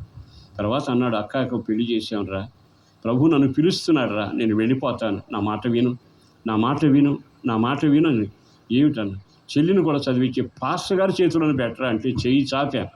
అలా చెయ్యి పెడుతుండగా అన్నాడు, నువ్వు కూడా సేవ చేయరా అని ముగించకమునిపి చనిపోయాడు. బాధ, వేదన, కలవరం ఒక రకమైన సమస్య కాదు. అయిన వాళ్ళు వచ్చారు, తతంగం చేసి వెళ్ళిపోయారు. తర్వాత తిన్నావా ఉన్నావా అని అడిగిన వాడు లేకపోయారు. చేసేది లేక ఏడవడం తప్ప నాతోనే దేవుడు ఆటలాడుతున్నాడు అనడం తప్ప, నాలాంటి వాడు రాత ఎవరికి రాకూడదు అనడం తప్ప ఏం చేయలేకపోయాను. చివరికి మా పినతండ్రులు తెలంగాణ తీసుకెళ్ళారు. తెలంగాణలో నిజామాబాదు, కామారెడ్డి ఆ ప్రాంతంలో చాలా కాలం ఉన్నాను. పోలీస్ డిపార్ట్మెంట్ నన్ను తీసుకెళ్ళి ఇంటర్వ్యూలు అన్నిటికీ తీసుకెళ్ళేవాడు. అదే విచిత్రమో కానీ ఇంటికాడ బరువు బాగానే ఉండే, తూకం బాగుండేది. అక్కడికి వెళ్ళాక 1/2 kg తగ్గేవాడిని. వలసేస్తారం కూడా తగ్గేవాడిని. నా రాత ఎలా ఉందని చెప్పి అక్కడి నుంచి బయలుదేరి చిన్నగా హైదరాబాద్ వచ్చాడు. ఒక పినతండ్రి అడ్డం పడి, అయ్యా వెళ్ళి అమ్మని నడిపించవు, అక్కడ ఉద్యోగం చూస్తానన్నాడు. సరే మంచిదని ఆగారు. మరి ఎవరి కాళ్ళు పట్టుకున్నాడో ఫ్యాక్టరీలో ఉద్యోగం చూశాడు. ఉదయాన్నే కంపెనీకి వెళ్ళే తెల్ల బట్టలు వేసుకుని తలార స్నానం చేసుకుని ఎంత ఆనందంగా ఉందో. తీరా ఎడితే జనం గుంపులు గుంపులుగా తిరుగుతున్నారు. ఏమిటనన్నా ఒక ఆయన ఇట్లా అన్నాడు, తెల్ల చొక్కా నల్ల రేపు ఎందుకు వేసుకున్నావు నాకు అడిగా. అర్థం కాలేదా అన్నాడు. అర్థం కాలేదా అన్న. అయితే నీకు ఉద్యోగం నేను ఏమైనా ఇస్తానన్నాడు కదా అన్న. ఇస్తానని వాడు వచ్చానని. నీకు ఉద్యోగం ఇస్తానన్నాడు. తెల్లారుదాకా బతకలే, రాత్రి తెచ్చాడు. అర్థమైందా? నేను అడుగు పెడితే సావులేనండి. మీకు నవ్వు వచ్చింది, నాకు కడుపు మండుతుంది. కారణం ఏమిటో తెలుసా? దేవుని సేవను నిరాకరించిన, దేవుని పిలుపును తిరస్కరించిన, కాదనుకుని విచ్చలవిడిగా మాట్లాడితే నేను సేవకు రానంత కాలం నా కుటుంబీకులు పడ్డ కష్టాలు ఎంత అంతా కాదు. నేను దేవుని సేవ సమర్పించుకున్న తర్వాత నన్ను బట్టి నా కుటుంబాలన్నీ దేవుడు దీవించడం మొదలుపెట్టాడు. దేవునికి మహిమ కలుగునగాక. అయితే ఇది అయిపోయింది. మొత్తం మీద మళ్ళీ అక్కడి నుంచి ఇంటికి వచ్చి ఏడుస్తుండగా అనుకోకుండా దేవుని తిట్టడం, దూషించడం, భయంకరంగా మాట్లాడుతుండగా మరి ఏం జరిగిందో కానీ దేవునికి ప్రేమ ఎక్కువైందో నా మీద కనికరం తగ్గిందో తెలియదు. గుండె కాస్త జాగ్రత్తగా పట్టుకున్నట్టున్నాడు. గుండె జబ్బు వచ్చింది. చిన్నగా హాస్పిటల్కి వెళితే డాక్టర్ గారు క్షుణ్ణంగా చూసి అన్నాడు, పెద్దోడిని లోపలికి రమ్మన్నయ్యా, వాళ్ళకి చెబుతాను జబ్బు పేరు అన్నాడు. అంటే అన్నాడు, పెద్దోళ్ళకి చెప్పి జబ్బు నీకు చెప్పకూడదు చిన్న పిల్లవాడు అన్నాడు. వెంటనే అన్నాడు, పెద్దోళ్ళందరూ చచ్చారండి, ఉన్నది ఒక్కడేనండి, చెప్పాల్సింది ఏదో నాతో చెప్పండి అన్న. వేరుంటే బాగుపడతావు అన్నాడు. అప్పుడు కళ్ళలో నీళ్లు తిరుగుతుంటే ఒకే మాట అన్నాను, అయ్యా ఛార్జీకి డబ్బులు లేని పరిస్థితులు నీ దగ్గరకు వచ్చా అని నేను తేలేనని వచ్చేసి. ఇక ఇంటికి వచ్చినాక ఒక పక్కన తల్లి, ఒక పక్కన చెల్లి, పైన చూస్తే ఇల్లు సరిగా లేదు, ఉండటానికి ఆధారం లేదు, తినడానికి తిండి లేదు, పట్టడానికి కోపం, పళ్ళు బిగించడం, పిడికిలు గట్టిగా అరిచి దేవుడు నాకు అన్యాయం చేశాడని విచ్చలవిడిగా మాట్లాడుతూ వచ్చారు. కానీ స్వరం వినబడతా ఉంది. ఇంచుమించు 6 సార్లు నాకు స్వరం వినబడింది, నా కుమారుడా సేవ చేయి, నా కుమారుడా సేవ చేయి, నా కుమారుడా సేవ చేయి. పొరపాటున నవ్వి ఎవడు దొరకలేదా, నేనే దొరికానా? అందగాళ్ళు ఉన్నారు, పాటగాళ్ళు ఉన్నారు, ప్రసంగికులు ఉన్నారు, పాటలు రాసేవాడు, వాయిద్యాలు పాటలు, అబ్బాయి ఎంతమంది ఉంటే నేనే దొరికాను నవ్వుకునేవాడు. కానీ ఒకరోజు అర్ధరాత్రి వేళ నా జీవితంలో మరవలేనండి. గాలి ఆటంలా గుండెపోటు ఎక్కువైపోయింది, పరిస్థితులు చెమటలు పట్టేస్తున్నాయి. అంత ఆఖరి దశకు వచ్చి ఏం చేయాలి అర్థం కాక నిద్రపోతున్న చెల్లిని చూస్తే ఏడుపు వస్తుంది, బతకాలని ఆశ కలుగుతుంది. ఆ రోజు ఒక్కరోజు ఇక శ్వాస అందకలారు గాలి పీల్చుకుంటూ నిలబడిపోయిన నేను ఒకే ఒక మాట, దావీదు కుమారుడా యేసయ్యా నన్ను దాటి వెళ్లకుండా ఈ రాత్రి నన్ను ముట్టి స్వస్థపరిస్తే బ్రతికినంత కాలం నీ సేవ చేస్తానయ్యా అని ఆ రోజు నేను తీర్మానం చేసి ఏడవడం మొదలుపెట్టాను. తెల్లవారేటప్పటికి ప్రభు హస్తం నన్ను తాకింది. నా శరీరంలో గొప్ప మార్పును నేను చూడగలిగాను. దేవునికి మహిమ కలుగునగా. 4 రోజులైనాక కొంచెం ధైర్యం వచ్చింది, బతుకుతానని. అప్పుడు ప్రార్థన చేశా, ప్రభువా తొందరపడి నీ సేవ చేస్తానని క్షమించు, బాధల్లో అన్నాను కానీ నువ్వేం పట్టించుకోబాకు. సేవకుడి దగ్గర గ్యాస్ లైట్ వెలిగిస్తా, డ్రమ్ము కొడతా, పరదాలు వేస్తా, ఆ మందిరం అంతా కడుగుతా. ఆకాశమందుల దేవుడు అన్నాడు కదా, నిన్ను ఆ పనికి కాదు నేను పిలిచింది సేవ కొరకు. 40 రోజులు ప్రార్థన చేశా, దైవజనులు హెచ్చరించారు, మాట్లాడారు, ప్రవచనాలు వచ్చాయి, దర్శనాలు వచ్చాయి, స్వరం వినబడింది. నేను వినకపోతే అన్నాడు, నువ్వు నిలబడు నేను మాట్లాడతా, నువ్వు చెయ్యి పెట్టు నేను చెయ్యి పెడతా, నా కార్యాలు నేను చేస్తా. ఆ రోజున తీర్మానం చేసుకుని ప్రభువుకి అప్పగించుకుని ఆ సేవలు అడుగు పెట్టడం జరిగిందండి. అలాంటి హీన స్థితిలోనూ దౌర్భాగ్య పరిస్థితుల్లో దేవునికి విరోధంగా దోషకుడుగా ఉన్న నా జీవితంలో కనికరిస్తే ఈరోజు మీ ముందు సజీవుడిగా ఉండడానికి కృప చూపిన దేవునికి మహిమ కలుగునగాక. అత్యధికమైన కార్యం చేశాడు. ఇంకొక మాట నేను చెప్పాలి, అప్పటి వరకు నాకు తెలిసిన పాట ఒకటి, లేదు లేదు లేదు. ఆ తర్వాత దేవుడు ఎంత ఆశ్చర్యకరుడు అంటే ఈ వాక్యం చదివాక నా కళ్ళు తెరవబడ్డాయి. కుడి పక్కన వల వేయి, చెప్పండి ఎక్కడ? ఆయన మాట కుడి పక్కన వేయమని. ముందు ఒక మాట చెప్పాడు, ఖాళీ పడవ అయిపోయింది. ఇప్పుడు ఒక మాట చెప్పాడు, నిండే మాట చెప్పాడు.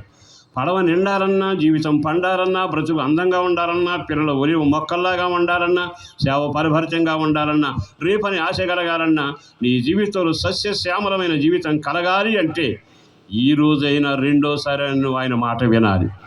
ఎన్నిసార్లు నిన్ను గద్దించుంటాడు, ఎన్నిసార్లు చేతులు జాపుంటాడు, ఎన్నిసార్లు పలకరించుంటాడు. నా దేవుడు ఎవరో తెలుసా? వాక్యం ద్వారా మాట్లాడతాడు, కళ ద్వారా మాట్లాడతాడు, వినకపోతే రోగం మంచం మీద ఎక్కించి మాట్లాడతాడు. అప్పుడప్పుడు మనం రోగం వచ్చినప్పుడు మాట వింటాం, మళ్ళీ వెంటనే మారు మనసు పొందుతాం, మళ్ళీ మామూలు పరువులాగా మారిపోతాం. చిత్రం ఏమిటో తెలుసా? ఆ భయానకమైన పరిస్థితిలో ఉండగా ఇక తర్వాత సేవకు వచ్చానండి. చిన్న స్థలం, అంటే చిన్నపాటి వసారా వేసుకుంటే 20 మంది మోకరిచ్చేవాడు అక్కడ. అలాంటప్పుడు నా పక్కన ఒక స్థలం ఉందండి, అది ఇంచుమించు 16 సెంట్ల స్థలం. ఎందుకో సేవకు వచ్చాక పెద్ద మందిరం కట్టారండి. అప్పుడు నా దృష్టిలో పెద్ద మందిరం. అలాగే అనుకుని నేను రోజు ఈ వాక్యాన్ని పట్టుకునేవాడిని. ఏమని?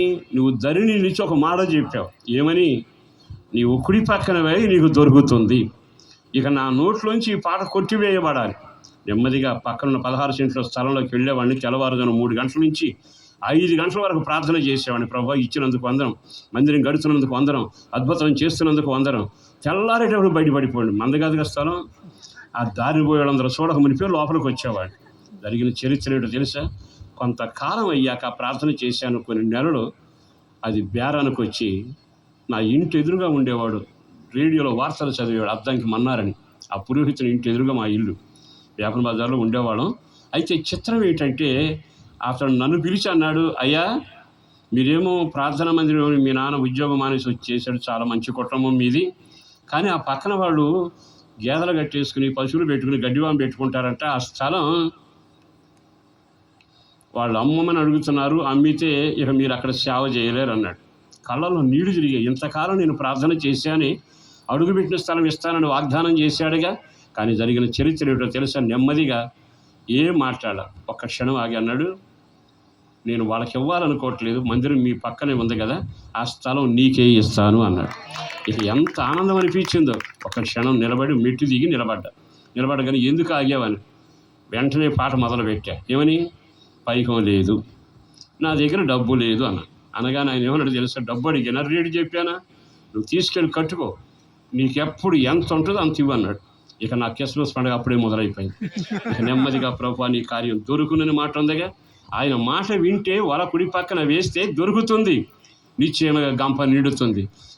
ఆ వాక్యం నన్ను ఎంత సేవలో నిలబెట్టిందంటే, నేను నీకు చిన్న చేపనివ్వను, పెద్ద చేపనివ్వను, అన్ని గొప్ప చేపలే ఉంటవి. ఈరోజు సేవకుని బట్టి నేను సంబరపడుతున్నాను. ప్రతి సేవకుని సేవలో గొప్ప చేపలు చూచుదుము గాక. మీ అందరి పడవల్లో గొప్ప కార్యాలయం జరుగునా గాక. మీ వ్యాపారంలో గొప్ప కార్యాలయం జరుగునా గాక. నా జీవితంలో, నా కుటుంబంలో గొప్ప చేపలు ఉండాలి అన్నవాడు చెయ్యొచ్చండి ఒకసారి గట్టిగా ఆమేన్ అనండి. మీకు గొప్ప కార్యములు జరుగునా గాక, మీకు గొప్ప కార్యములు జరుగునా గాక, మీకు గొప్ప కార్యములు జరుగునా గాక. తర్వాత ఆ స్థలం నాకు ఇచ్చాడండి. అంతా బాగు చేసి పెద్దగా పునాది ఆ లెవెల్ చేసినట్టు చాలా ఖర్చు అయింది. మొత్తం మీద పునాది వేసి నాకు రోజు దాని మీద ప్రార్థన చేసేవాడిని. ఇదే వాక్యం నాకు. ఏమిటి? దరి నిలిచిన వాడు చెప్పాడు, నీ కుడి పక్కన వలవే దొరుకుతుంది, కుడి పక్కన వలవే దొరుకుతుంది. నిలిచిన వాడు ఎవడో తెలుసా? సర్వశక్తిమంతుడు. ఆయన సర్వ సమృద్ధి కలిగిన వాడు. ఆయన నేల మీద నడవగలిగిన వాడు. ఆయన ఎవరో తెలుసా? ఉన్నత కార్యాలు జరిగించగలిగిన వాడు, శవాన్ని లేపగలిగిన వాడు, లేదు అంటే పుట్టించగలిగిన వాడు, కాదు అనుకుంటే ఆకాశాన్ని ఎండగట్టగలిగిన వాడు, ఆకాశాన్ని ఎండిపోతే మరలా మేఘాలు కప్పాలంటే కప్పగలిగిన వాడు. ఆయనకాయనే సాటి, ఆయనకి ఎవ్వరూ సరిరారు. ఆ దేవుడు దరిన నా కొరకు నిలిచాడు. ఆమేన్, గట్టిగా చెప్పండి ఆమేన్. ఆ తర్వాత నెమ్మదిగా దాని మీద చుట్టూ తిరుగుతూ ప్రార్థన చేస్తూ ఉంటే ఆ దారిని పోయి ఒక అతను వచ్చాడండి. పాస్టర్ గారు ఇదేంటి అన్నాడు. మందిరం అన్నాడు. ఏంటి ఇంత పెద్ద మందిరం అన్నాడు. కడుతున్నానులే అన్న. ఆ తర్వాత రోజు వెళతాడు, వచ్చి ఏమండి ఇంకా కట్టలేదా అంటాడు. నెల రోజు తిరిగాడు. నా కడుపు మండి అడిగాను, ఏం మాట్లాడుతున్నావు, డబ్బులు నేను కట్టుకుంటాను కదా, నేను మందిరం కట్టకపోతే నువ్వు అడుగుతున్నావు ఏంటన్నా. ఏమనుకోబాకండి, నేను ఇటుకలు తయారు చేస్తాను. ఇటుకలు తయారు చేసి 7 ఏళ్ళు అయింది, ఒక్కడూ బోణి చేయట్లా. దండం పెడతాను, పైసా ఇవ్వద్దు, ఇటుకలు తెచ్చుకోమన్నాడు. ఆడికి అదే మాట చెప్పా, పాట ఏ పాట, డబ్బులు లేవు. ఆడన్నాడు డబ్బులు సంగతి కాదు, మీరు ఎప్పుడన్నా ఇవ్వండి. తర్వాత మేస్త్రిని తీసుకెళ్ళానండి. నెమ్మదిగా ఇటుకలు చూస్తే నాకు డౌట్ వచ్చింది, ఎవడో కొనలేదంటే డేంజర్ ఏదో ఉంది అందులో అనుకుని కొంచెం ఆలోచనలో పడి మేస్త్రి అన్న, ఎందుకండి పాస్టర్ గారు ఎలసంగా చూస్తామని వెళ్ళి రాయి ఈసిరాము. సైజు బాగుంది, గట్టిగా ఉంది, బాగుంది. దేవా నీ కొందనాలు నాయన, ఆ రోజే ప్రార్థన చేశాం, మీకు దొరుకుతుందని చెప్పాడు కదా ప్రభువా. ఇటుకలు చేశాడు, అడుసు దొక్కాడు, ఇటుకలు తయారు చేశాడు, అంతా కాల్చిన కంపేసావు, ఎవరు రాకుండా చేసావు, నాకంతా అప్పగించావు ప్రభువా, నీకే వందనాలని చెప్పి గోడలన్నీ కట్టేశానండి. గోడలన్నీ కట్టాక మీకు దొరుకుతుంది ధరణి నిలిచిన వాడు చెప్పే మాట ఈ రాత్రి ఒక అద్భుతం ఈ ప్రాంతంలో జరగబోతా ఉంది. ధరణి నిలిచిన వాడు నీ కుటుంబ సమస్యలు పరిష్కరించబోతా ఉన్నాడు. అది ఏ సమస్య అయినా అద్భుతం జరగబోతుంది. నెమ్మదిగా ఇక పైకి గోడలు వచ్చాయి. నేను మనసులోనే ప్రార్థన చేస్తాను, స్తుతిస్తూ ప్రభువా ఇక్కడ స్టేజీ, అక్కడ ఆర్కెస్ట్రా వాళ్ళు, ఇక్కడ గేట్లు అన్నీ చెప్పుకుంటున్నా. ఒక ఆయన వచ్చి అన్నాడు, పెద్ద ఆయన, అబ్బాయి అన్నాడు. ఏమిటన్నా?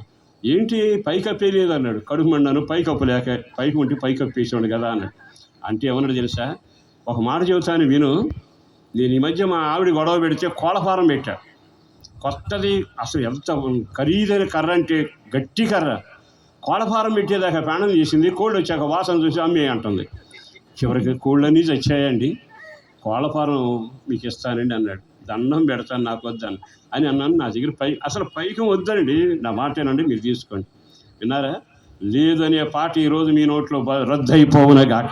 ఆ రాజు నుంచి కట్టిన మందిరాలను బట్టి అనేక మందిరాలు కట్టడానికి, వేవేల ప్రజల కృపలో నడిపించడానికి ధరణి నిలిచిన దేవుడు నా జీవితాన్ని మరిచిన వాడు, ధరణి నిలిచిన వాడు నా పట్ల కార్యం చేసిన వాడు, ఆయన పేరు నజరేయుడైన యేసు. దేవునికే మహిమ కలుగునగాక. ఈ రాత్రి ఈ మాటలు వింటున్న సహోదరులారా, ఎందుకో ప్రభువుని బట్టి బ్రతిమలాడుతూ దండం పెట్టి చెబుతున్నా, మరలా చెబుతున్నా, ఈ రోజున యేసు నీ కొరకు ధరణి నిలిచాడు.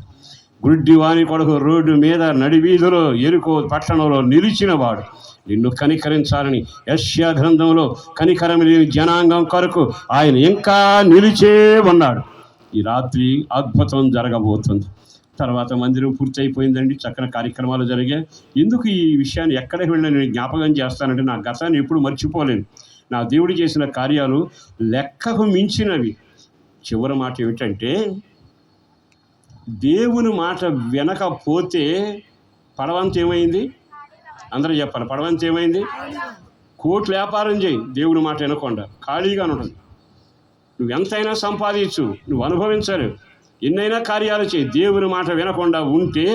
ఈ రాత్రి సభ ముఖ్య ఉద్దేశం ఏమిటి? ఇంతమంది దైవజనులు వచ్చారే, వీళ్ళు ఈ ప్రాంతాన్ని కదిలిస్తున్నారే, బోర ఊతున్నారే, వాళ్ళ బోర శబ్దం విన్నవాడు దీవించబడుదురు గాక, వారి సందేశం విన్నవాళ్ళ పడవ నిండున గాక, దేవుని వాక్యానికి అప్పగించుకుని వాళ్ళ జీవితంలో మార్పు చెంది యేసు రక్తం ద్వారా కడగబడి దేవుని బిడ్డలుగా మారితే అద్భుతాలు జరుగునే గాక.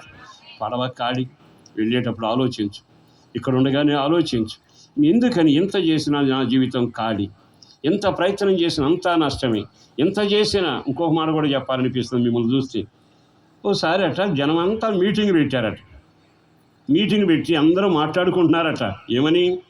రే, ఈ సంవత్సరం బాగా పంట పండింది అనుకుంటున్నారు. అనుకున్న తర్వాత కొంతకాలం పంట చేతికి వచ్చేటప్పటికి పండిందేమో కానీ చేతికి పిడికిడే వచ్చిందట. అప్పుడు వాళ్ళందరూ అనుకున్న మాట ఏమిటంటే, ఎందుకని పిడికిడి వచ్చింది, రావాల్సింది అంత పిడికిడి రావడం ఏంటి అని అనుకుండగా ఆ దైవజనుడు ఒక ఆయన అక్కడికి వచ్చి వాళ్ళని చూసి, అయ్యలారా, మీకు ఒక మాట చెబుతారు వినండి, మీరు బాగా పండింది పిడికిడే వచ్చింది, ఎందుకు ఇట్లా నష్టపోయాం, దేవుడు ఇలా చేశారు అంటారు ఎందుకు అని చెప్పి ఆ దైవజనుడు నోరు తెరిచి అన్నాడు, మీరు పడుకుంటున్నారు కానీ మంచం జాలట్లా, కప్పుకుంటున్నారు దుప్పటి చలాగట్లా, తింటున్నారు తృప్తి కలగటంలా, తాగుతున్నారు మీకు దప్పిక తీరట్లా, సంపాదించి మూట గడుతున్నారు కానీ చినిగల సంచిలో వేసినట్టు అయిపోవటంలా అని ఆ దైవజనుడు హగ్గై ఆ మొదటి 2 అధ్యాయాలు చక్కని మాట చెప్పాడండి. ఆ మాట చెప్పగానే వీళ్ళందరూ అయోమయం అలా చూస్తున్నారు. అక్కడ చెబుతాను వినండి. చినిగిన సంచి మీ ఇంట్లో ఎందుకుంది? చినిగిన సంచి మీ ఇంట్లో ఎందుకుంది? మనందరికీ సంచులు తెలుసు కదా, కండక్టర్ గారి దగ్గర కొని మొదలు పెడితే ఆడవాళ్ళందరికీ సంచులు ఉంటానే ఉంటాయి, సంచులు లేని వాళ్ళు లేరుగా. కానీ నీ ఇంట్లో సమృద్ధి సంచి ఉందా, చినిగిన సంచి ఉందా? నా మాట అర్థమవుతుందా? చినిగిన సంచి అంటే కష్టపడతాడు కానీ జీతం ఏమవుతుంది? ఇంట్లో వాళ్ళందరూ కష్టపడుతున్నారు, ఎందుకు మిగలటంలా? బాగానే పండింది, కానీ ఎందుకని నీకు ఆ సమృద్ధి కలగటంలా? బావి తవ్వుతున్నావు, ఊట పట్టడం లేదుగా. వల వేస్తున్నావు, చేపలు పట్టడం లేదుగా, ఖాళీగా ఉంటుందిగా పడవ. దీనంతటికి ప్రబలమైన కారణం మీరు ఒక తప్పు చేస్తున్నారు. పేతురేమో చెప్పిన మాట వినకుండా జీవితాన్ని ఖాళీ చేసుకున్నాడు. రెండవది ఏమిటంటే, వీళ్ళు దేవుని మందిరం పాడై ఉండగా సరంభి వేసిన ఇళ్లలో ఉన్నారట. ఇప్పుడు నేను చెప్పే మాట కొంచెం ఆలకించండి. దేవుని మందిరం పాడైపోతే మీ ఇంట్లో చినిగిన సంచి ఉంటుంది. అంటే ఎంతైనా పండు, ఎంతైనా తెచ్చుకో, ఎంతైనా చివరికి నీ ఆరోగ్యంగా ఉందాం అనుకుంటాం. 6 నెలలకు తిరక్క మునిపే ఆరోగ్యం కాస్త ఖాళీ, రోగైపోయి అస్థిపంజరలాగా మారిపోతావు. ఒక సేవకుడిగా అనుభవిస్తూ చెబుతున్న మాటలు, చినిగిన సంచి నీ ఇంట్లో ఉండకూడదు, ఖాళీ పడవ నీ ఇంట్లో ఉండకూడదు. నీవు దీవెనకరంగా ఉండాలిగా. అయితే దేవుని మందిరం పాడైంది కదా, నా మాట వినండి. మరలా దేవుని మందిరానికి పునాది వేయండి, బాగు చేయండి, మందిరం కట్టండి. మీ సంచి తొలగిపోవునగాక, మీ సమృద్ధి మీకు కలుగునగాక. గట్టిగా ఆమేన్ చెప్పొచ్చుగా, ఇంకా కొంచెం గట్టిగా. పాస్టర్ గారు చెప్పారు కనుక మీరు వెళ్ళిపోయి మీ ఇళ్ళ దగ్గర ఎవరికైనా మందిరాలు కట్టుకోబాకండి. మీ వాకిట్లో మందిరం కట్టమని నేను చెప్పటంలా. మన హృదయమే దేవుని. మరి ఇది పాడైపోతే దీని నిండా మార్క్స్ వార్త 7లో చెప్పినట్టుగా అపవిత్రమైన కార్యాలన్నీ దీంట్లో ఉన్నాయి. మందిరం అంటే వెలుగు ఉంటుంది, మందిరం అంటే సేవకుడు ఉంటాడు, మందిరం అంటే ఆరాధన ఉంటుంది, మందిరం అంటే దోహవేదిక ఉంటుంది, అన్నీ ఉంటే మందిరం. మరి ఈరోజు అక్కడ జరిగిన చరిత్ర ఏమిటంటే, ఇక్కడ దేవుని ఆలయంగా లేదు, అపవిత్రమైన కార్యాలు ఉన్నాయట. చదవండి ఒకసారి 7:21.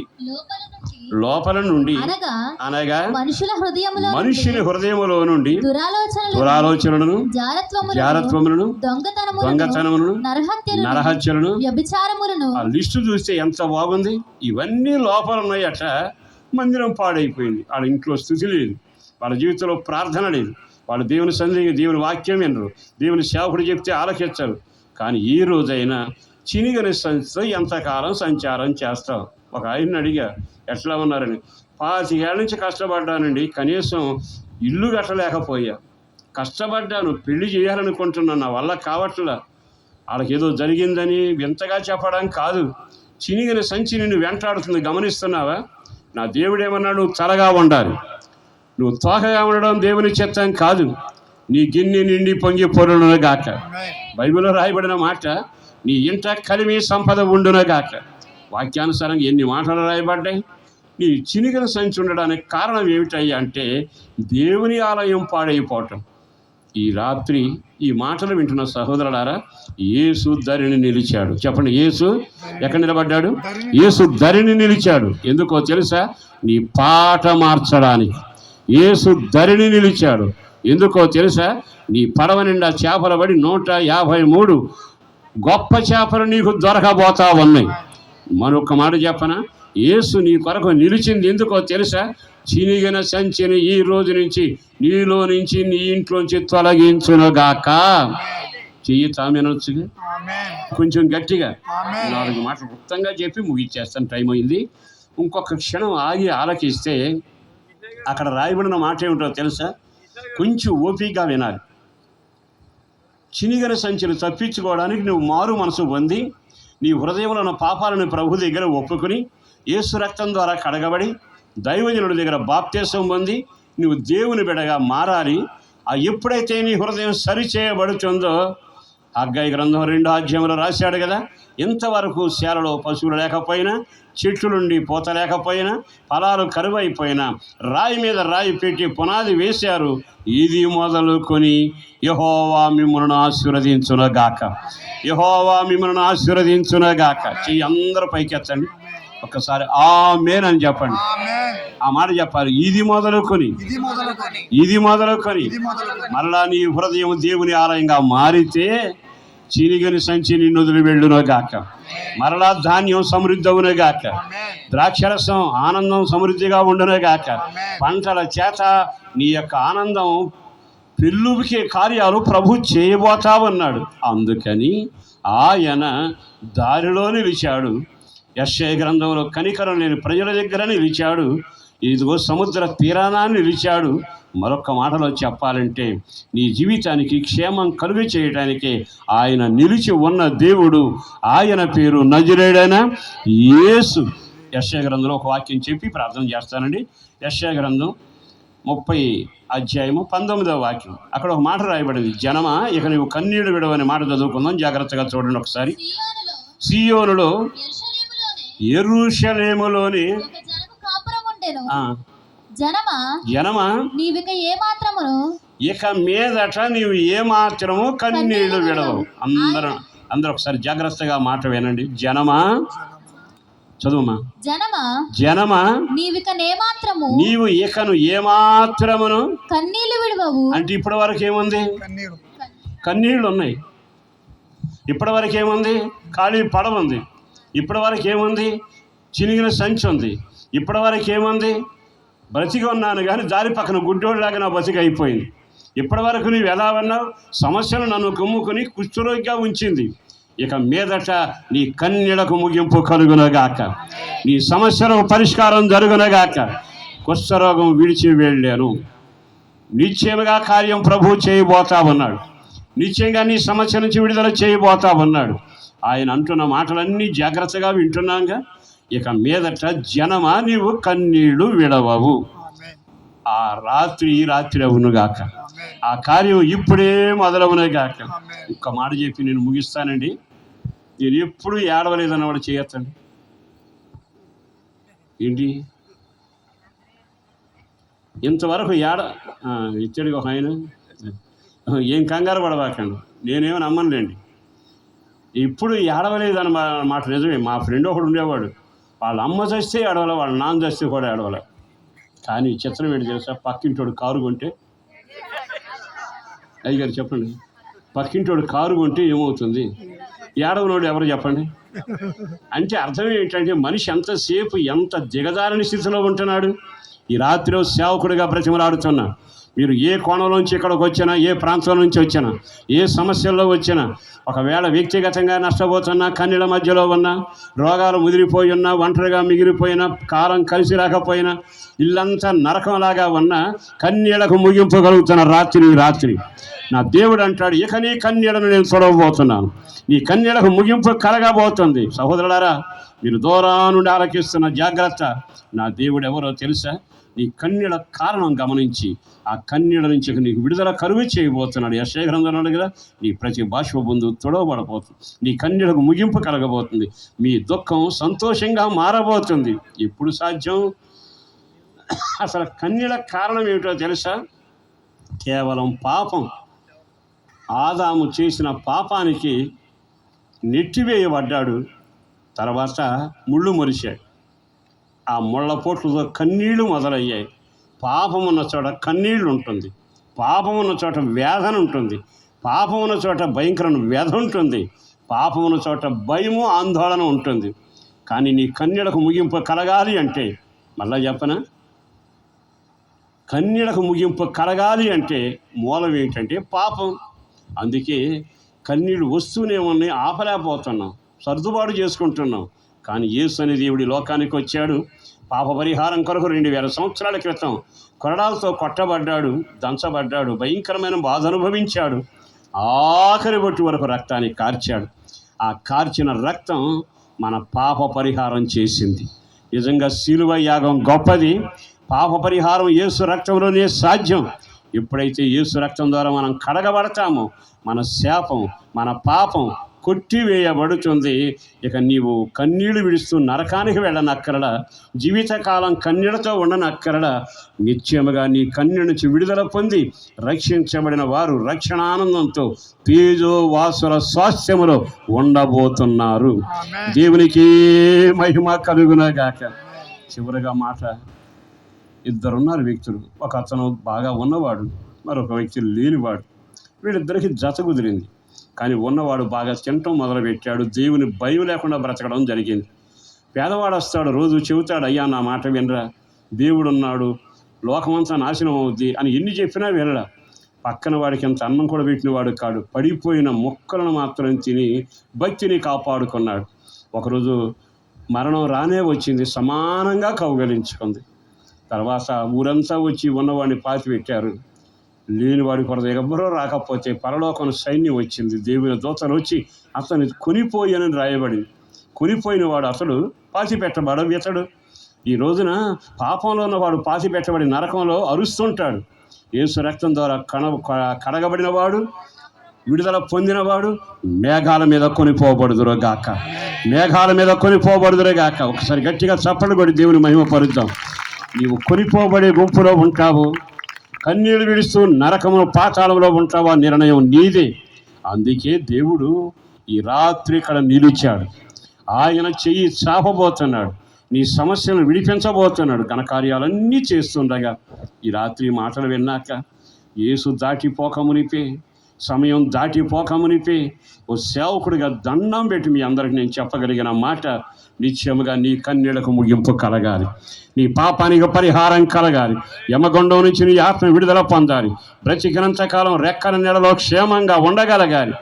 ఏసే శరణం, ఏసే అవశ్యం, యేసు నామమే గొప్పది. చివరి మాట, యేసు ప్రభు అక్కడ నిలబడ్డాడు దయ చూపాలని, ఇక్కడ నిలబడ్డాడు వాళ్ళ జీవితంలో గుడ్డివానికి చూపివ్వాలని, రేవులో నిలబడ్డాడు పడవను నింపి నీ జీవితాన్ని అద్భుతం చేయాలని, చివరికి సిలువలో నిలబడ్డాడు. ఇద్దరు దొంగల మధ్యలో యేసు నిలబడ్డాడు. ఎందుకో తెలుసా? ఆయన నేరం చేసి కాదు, నేరస్తులమైన మనని విడిపించి వినూతనమైన అధ్యాయానికి మళ్లించడానికి యేసు దొంగల మధ్యలో నిలబడి ఆయన ఎంత మాట అంటున్నాడో తెలుసా? ఎకనైనా మనం ఆయన మాట విని సిలువ దగ్గరకు రాగలిగితే నీ జీవితంలో క్షేమం కలుగుతుంది, చినిగిన సంచిపోతుంది, ఖాళీ పడవ తీరుతుంది, అనారోగ్యం దూరం అవుతుంది, మొండి సమస్యలు పరిష్కారం అవుతుంది. అన్నిటికంటే దేవుని మహాకనికరం నిన్ను కనికరించబోతా ఉంది. అన్ని అద్భుతాలు జరుగుతున్న రాత్రి యేసు సిలువలో నిలబడ్డాడు. ఒక్క క్షణం ఆయన రక్తాన్ని సిలువని జ్ఞాపకం చేసుకుంటూ ముగించే ముందు ఒక కథ. ఒకసారట ఒక గొర్రెల కాపరి తన మందను కాసుకుంటూ ఉన్నాడు అరణ్యములో. ఉన్నట్టుండి అరణ్యంలో పెద్ద శబ్దం వినబడింది. ఏమిటంటే రైలు మార్గం ఉంది. ఆ మార్గంలో అక్కడ వాగు దగ్గర దెమ్మలు కట్టి రైలు పట్టాలు వేశారు, వెళ్ళిపోతున్నాయి. ఆ రోజు దెమ్మ ఊడి పడిపోయింది, రైలు పట్టాలు వేలాడుతూ ఉన్నాయి. అలా వేలాడుతున్న వేళ నెమ్మదిగా లేచి అయ్యో ట్రైన్ వస్తే జనం చచ్చిపోతారని పరిగెత్తాడు. అప్పటికే జనాన్ని మూటగట్టుకుని గట్టిగా అరుచుకుంటూ ఓపికగా పరిగెత్తుకుంటూ రైలు వస్తూనే ఉంది. వస్తున్న వేళ రైలు ఆపో అంటే కేకలు వేశాడు. వినడా? ఎక్కడో ఉంది. ఇంకొంచెం పైకెక్కి నెమ్మదిగా పరుగులు తీసి తర్వాత చేసింది ఏమిటో తెలుసా? 2 చేతులు చాపి ఆపు అని కేక వేశాడు. వినడా? చొక్కా తీసి రైలు పట్టాలకు అడ్డంగా పరిగెత్తి భయంకరంగా ఆపు అని కేకలు వేస్తే రైలు డ్రైవర్ చూశాడు. కానీ ఎంతో అంతో ప్రయత్నం చేసి ఆపుదామంటే ఒక్కసారి ఆపలేడు కదా, వేగాన్ని నియంత్రించడం చాలా కష్టం కదా. నెమ్మదిగా ఆపాడండి. ఆ వేగానికి ఆపలేని బండి వచ్చి అతను కానీ తొక్కుకుంటాం ముందుకెళ్ళిపోయింది. జనమంతా రైలు ఆగ్గాని దిగి డ్రైవర్ని పచ్చిగా తిట్టారు. అరణ్యంలో ఎందుకు ఆపావని.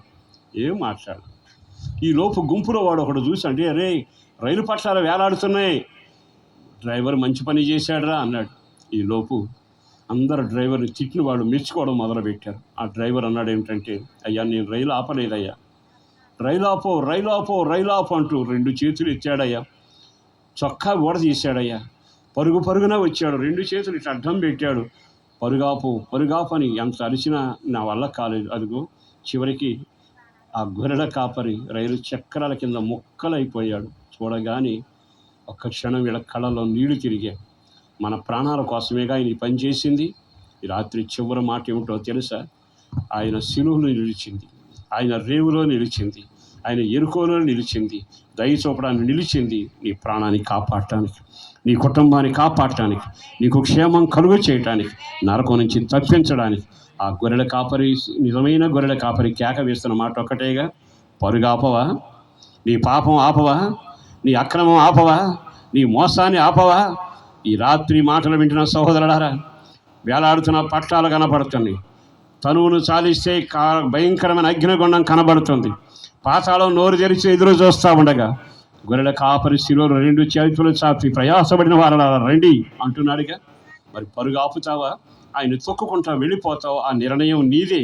ఈ రోజైనా ఈ మాటలు విన్నాకైనా ఇక నేను పరుగు ఆపుతానయ్యా, నా అక్రమాన్ని ఆపుతాను, నా మోసాన్ని ఆపుతాను, నా కొరకే నిలిచి ఇన్ని కార్యాలు చేస్తున్నవాడా ఉన్నపాటు నీ సిలువ దగ్గరికి వస్తున్నానయ్యా అని కానీ ఈరోజు మీ పాపపు ఇష్టమైన జీవితాన్ని ఒప్పుకొని చేతులు చాపిన సిలువలో వేలాడి నిలబడిన దొంగల మధ్యలో ఉన్న యేసు వైపు చూడగలిగితే మీరు కూడా లేచి నిలబడండి.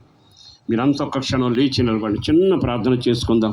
దయచేసి అందరూ ఒక్క క్షణం అటు ఇటు కదలకుండా నిలబడండి. ఈ రాత్రి మాటలు విన్న సహోదరులారా, ఆయన నీతోనే ముచ్చడిస్తున్నాడు. రాకడ సమీపిస్తుంది, ప్రాణం పోయే పరిస్థితి వస్తుంది, శరీరం వదిలే రోజులు దగ్గర పడుతున్నాయి. ప్రాణం పోకమునిపి, నరకను సమీపించకమునిపి నీ పరుగు ఆపవా, నీ అక్రమాన్ని ఆపవా, నీ మోసాన్ని ఆపవా, భయంకరమైన శాపాన్ని ఆపవా? ఎందుకో ఈ రాత్రి మరలా దేవుడు మాట్లాడుతుండగా, తమ్ముడు నీ కొరకు ఆయన నిలిచి ఉన్నాడు.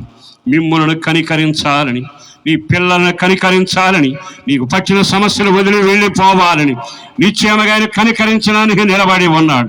నీ పట్ల బలమైన కార్యాలు చేయటానికి ఆయన ఇంకా నిలిచే ఉన్నాడు. ఆయన దారి ప్రక్కన నిలిచింది ఎందుకో తెలుసా? దారి పక్కన నువ్వు పడిపోయావు గనక నీ కొరకు ఆ దారిలో వచ్చాడు, నిలబడ్డాడు, కేక వేశాడు, గురుడితనాన్ని తొలగించాడు. ఈ రాత్రి ఆత్మీయ గురుడితనం తొలగించబడుతుంది, పాపపు ఇష్టమైన అంధకారం తొలగించబడుతుంది. దారిలో తప్పిన నీవు దారిలోకి రావాలని యేసు నిలిచాడు. ఆయన నిలిచింది ఎందుకో తెలుసా? నీ జీవితంలో ఇక లేదు అనేది, నా జీవితం ఖాళీ, నా పడవ ఖాళీ, నా సంచి ఖాళీ, భయానకమైన పరిస్థితుల్లో ఉన్నానయ్యా, నీ మాట వింటానని ఈరోజు ఆయన వైపు తిరగగలిగితే నీ కన్యలకు ముగింపు కలగడానికి ఆయన కనికరించడానికి శిలువలో నిలబడ్డాడు. ఈరోజు అయినా ఒక క్షణం ఆయన వైపు తిరగలవా? నీ జీవితాన్ని ప్రభువా నన్ను కనికరించయ్యా, నా పట్ల కనికరం చూపయ్యా, నా పిల్లల మీద దయ చూపయ్యా అని మీ ఆత్మీయ జీవితం కొరకు, నీ జీవితం కొరకు, నీ జీవిత సమస్యల కొరకు చెయ్యి పైకెత్తితే ఒక్కసారి నోరు తెరిచి ప్రార్థన చేయండి. నోరు తెరిచి ఒక చిన్న ప్రార్థన చేయండి. ఈ రాత్రి అద్భుతం జరగబోతుంది. నా పేరట దేవుడు గొప్ప కార్యాలు చేశాడు, నా జీవితాన్ని అద్భుతంగా మార్చాడు, నేను కూడా ఏ స్థాయికి మార్చబోతున్నాడు. ఊహకు మించిన ఘనకార్యాలు జరగబోతున్న వేళ బలమైన కార్యం శిలువలో వేలాడుతున్న యేసు, ఆయన రక్తమే నిన్ను కడిగింది, ఆయన రక్తమే నిన్ను కడిగింది. ఆయన రక్తంలోనే విడుదల. యేసు రక్తం అదిగో ఆయన స్వరం వినబడతానే ఉంది. శిలువలో వేలాడిన యేసు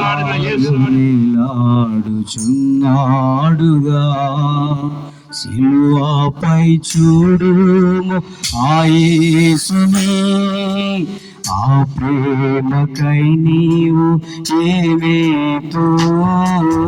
సిలువపై చూడుము ఆ యేసుని, ఆ ప్రేమకై నీవు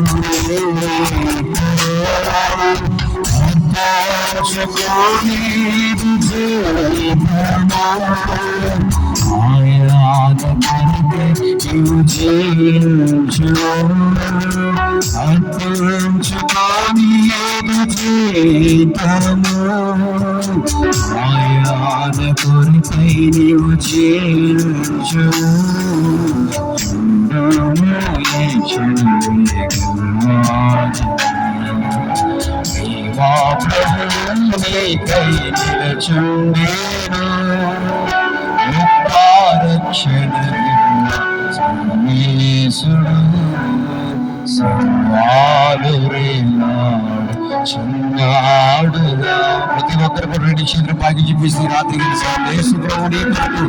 సిలువలో ఆడుతున్నాడు, సిలువలో పాకి నిలిచి ఉన్నాడు. రాత్రి ఆయన రావాలని